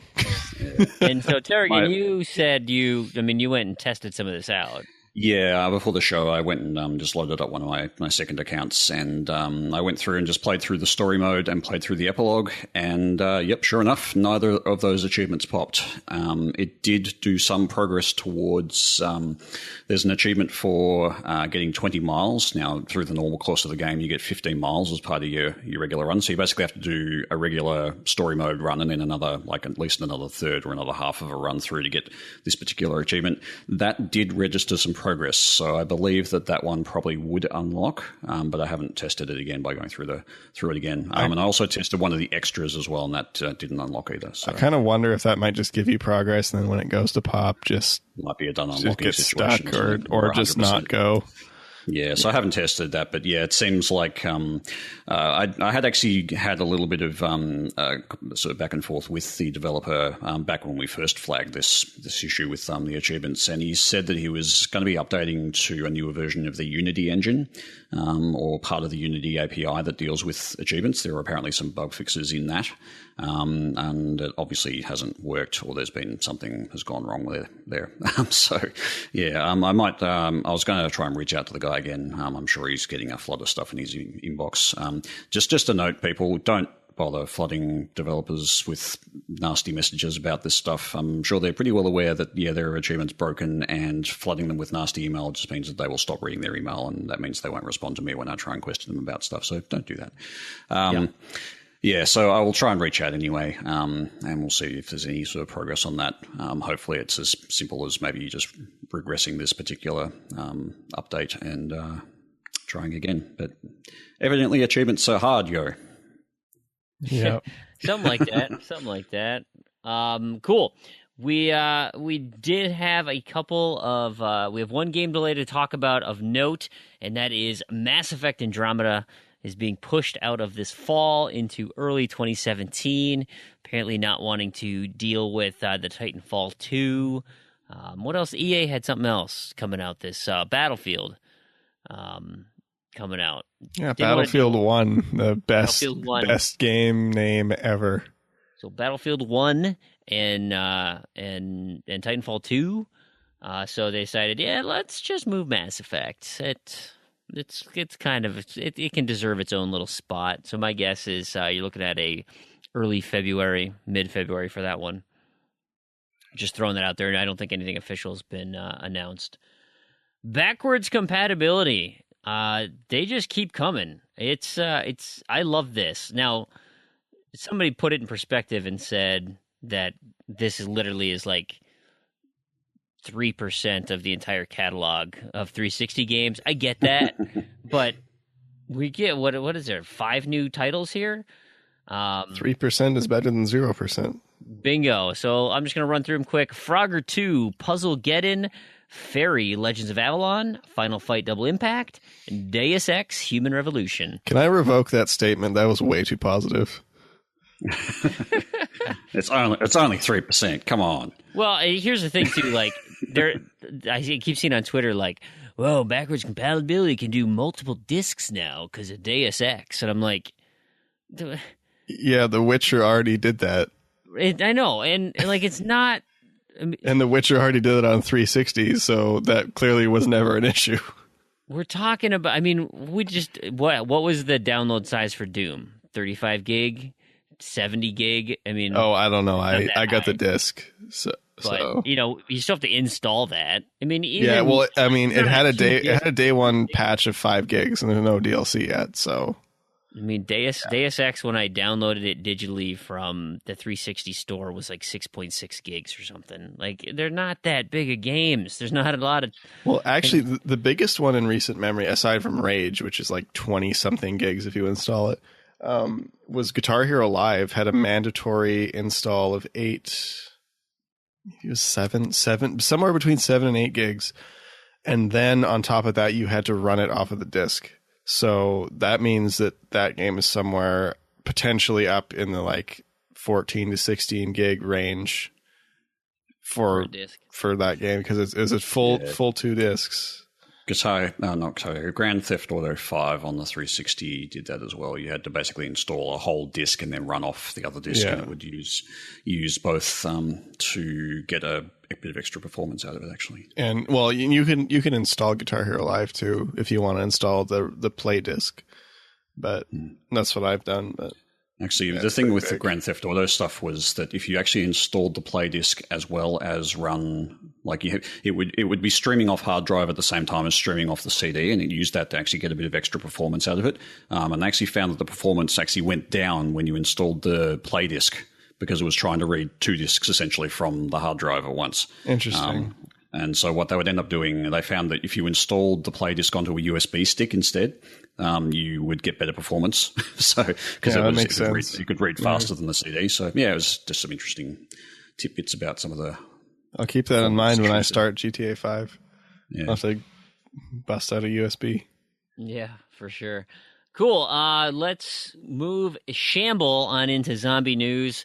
I've got two game-related ones. One's a game, but not a video game.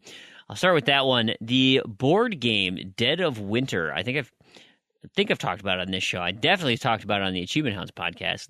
I have this game. Yeah, this is so much fun. I actually played it last weekend, and it was great. Didn't end up winning, but they've been talking about having an expansion for quite some time now, and I've always been really excited about the prospect of it coming out. Well, they are officially taking pre-orders for it. They are in the process of playtesting it right now. They've added some really cool new concepts, kind of to add to the survival aspect of having this facility. Instead of just taking out zombies and providing food, you can actually now improve your facility and go scavenge and get things to like kind of build up a base, improve your defenses. There's non-zombie threats out there now, like raider groups and things that can influence what's going on. And of course, they just add to the characters and whatnot. So there's a standalone expansion called Dead of Winter: The Long Night, and I officially pre-ordered it. If you pre-order it now, before I don't remember when the date is. There's I think it's sometime in June. If you get 20% off if you pre-order it.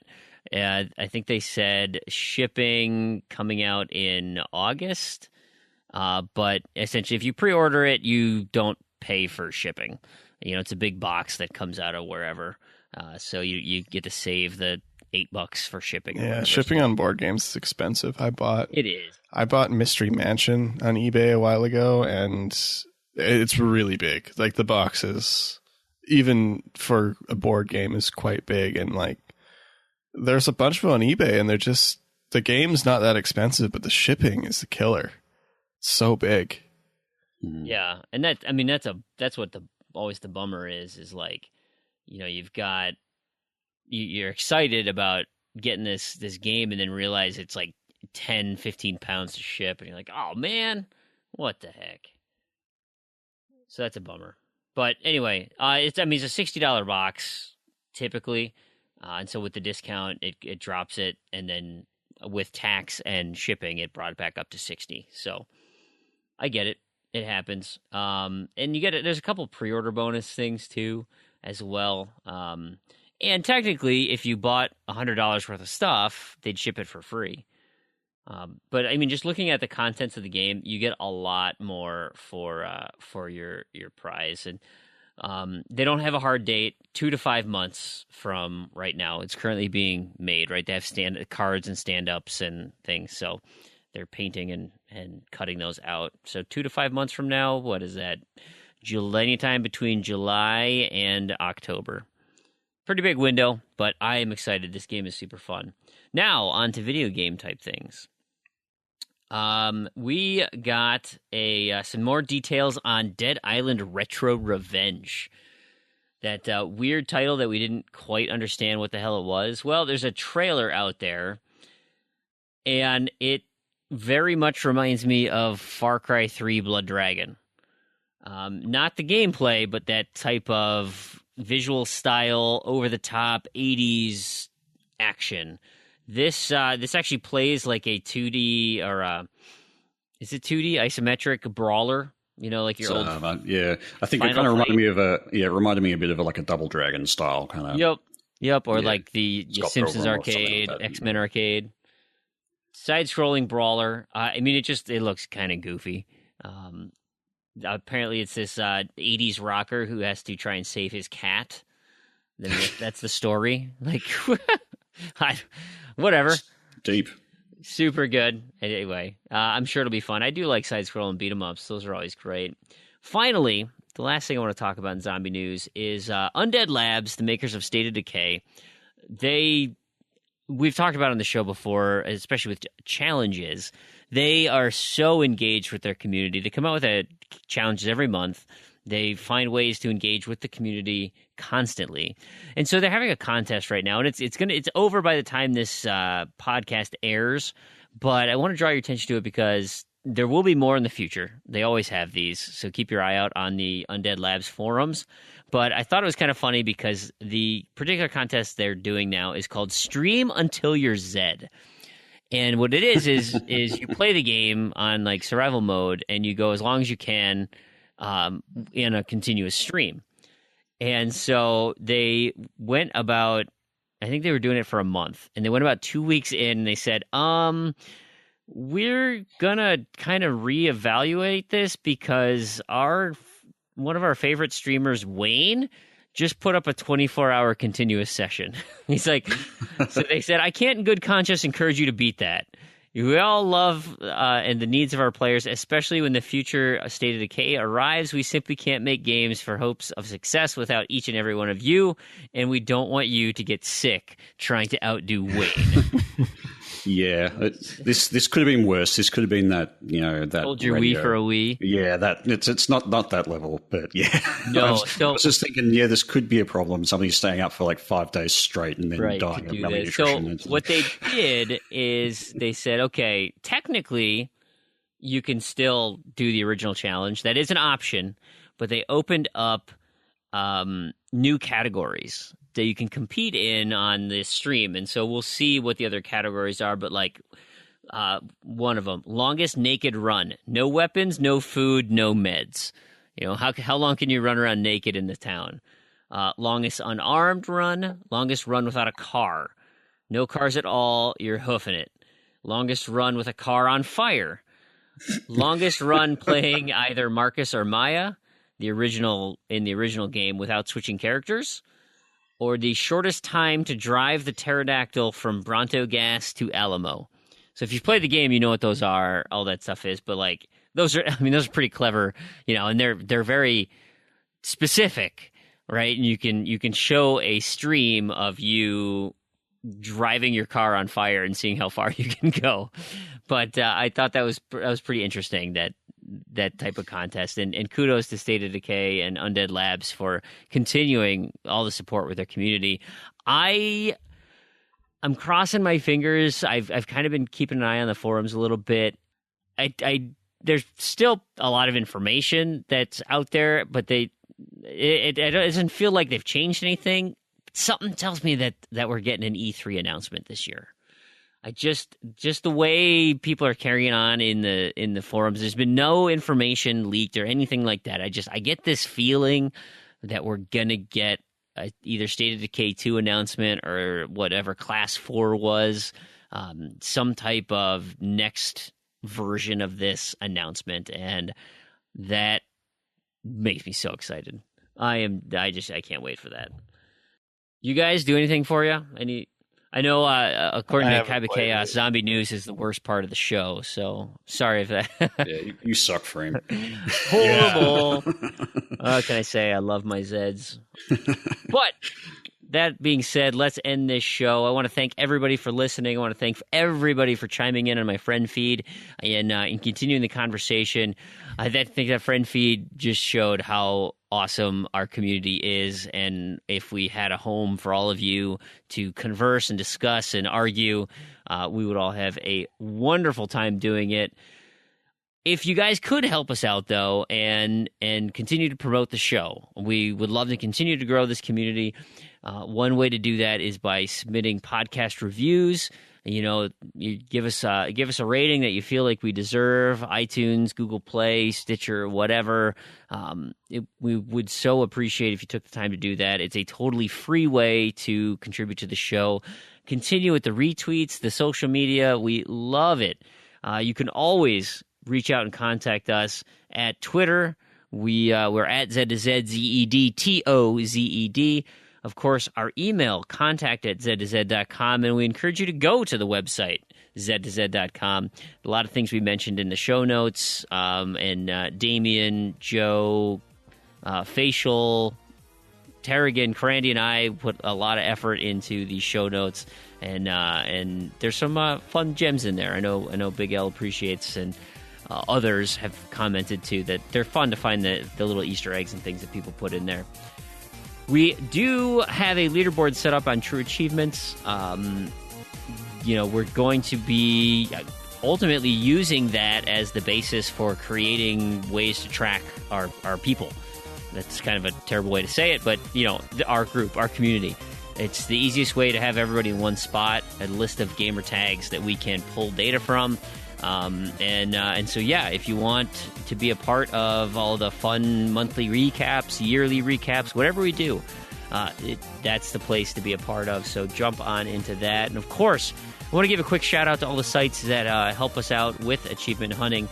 TrueAchievements.com. You guys are fantastic. We absolutely appreciate that. Engadget this week did a lot of help with that. Lion's Head, super good read. I totally recommend you do that. IGN has been helping me out as well this week. Of course, our friends from the Achievement Hounds community, Macca and his guides helped Harrigan with the Gamerscore Bootcamp, and all of the other dedicated achievement sites that we frequent so often. Of course, we can't forget Microsoft for giving us the Xbox console. So, on behalf of Crandy and Tarragon, this has been Brandon, and to all the achievement hunters and Gamerscore junkies out there, whether you like achievements or you like Gamerscore, we cater to everybody. Thank you so much for listening. We'll catch you next time. See you later, guys. Thanks for listening.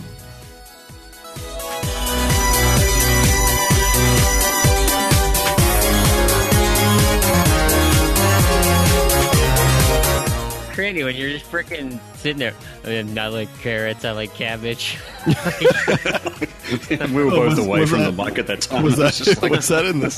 You guys weren't even there? No. Nope. That's the first time I ever heard it. And when you were eating, really good carrots, crunch, crunch, crunch. I'm like, I didn't hear that. Bill just sits there and eats carrots. Are you a rabbit? Well, it's good veggie season in California. It's you just go to the store and there's just carrots.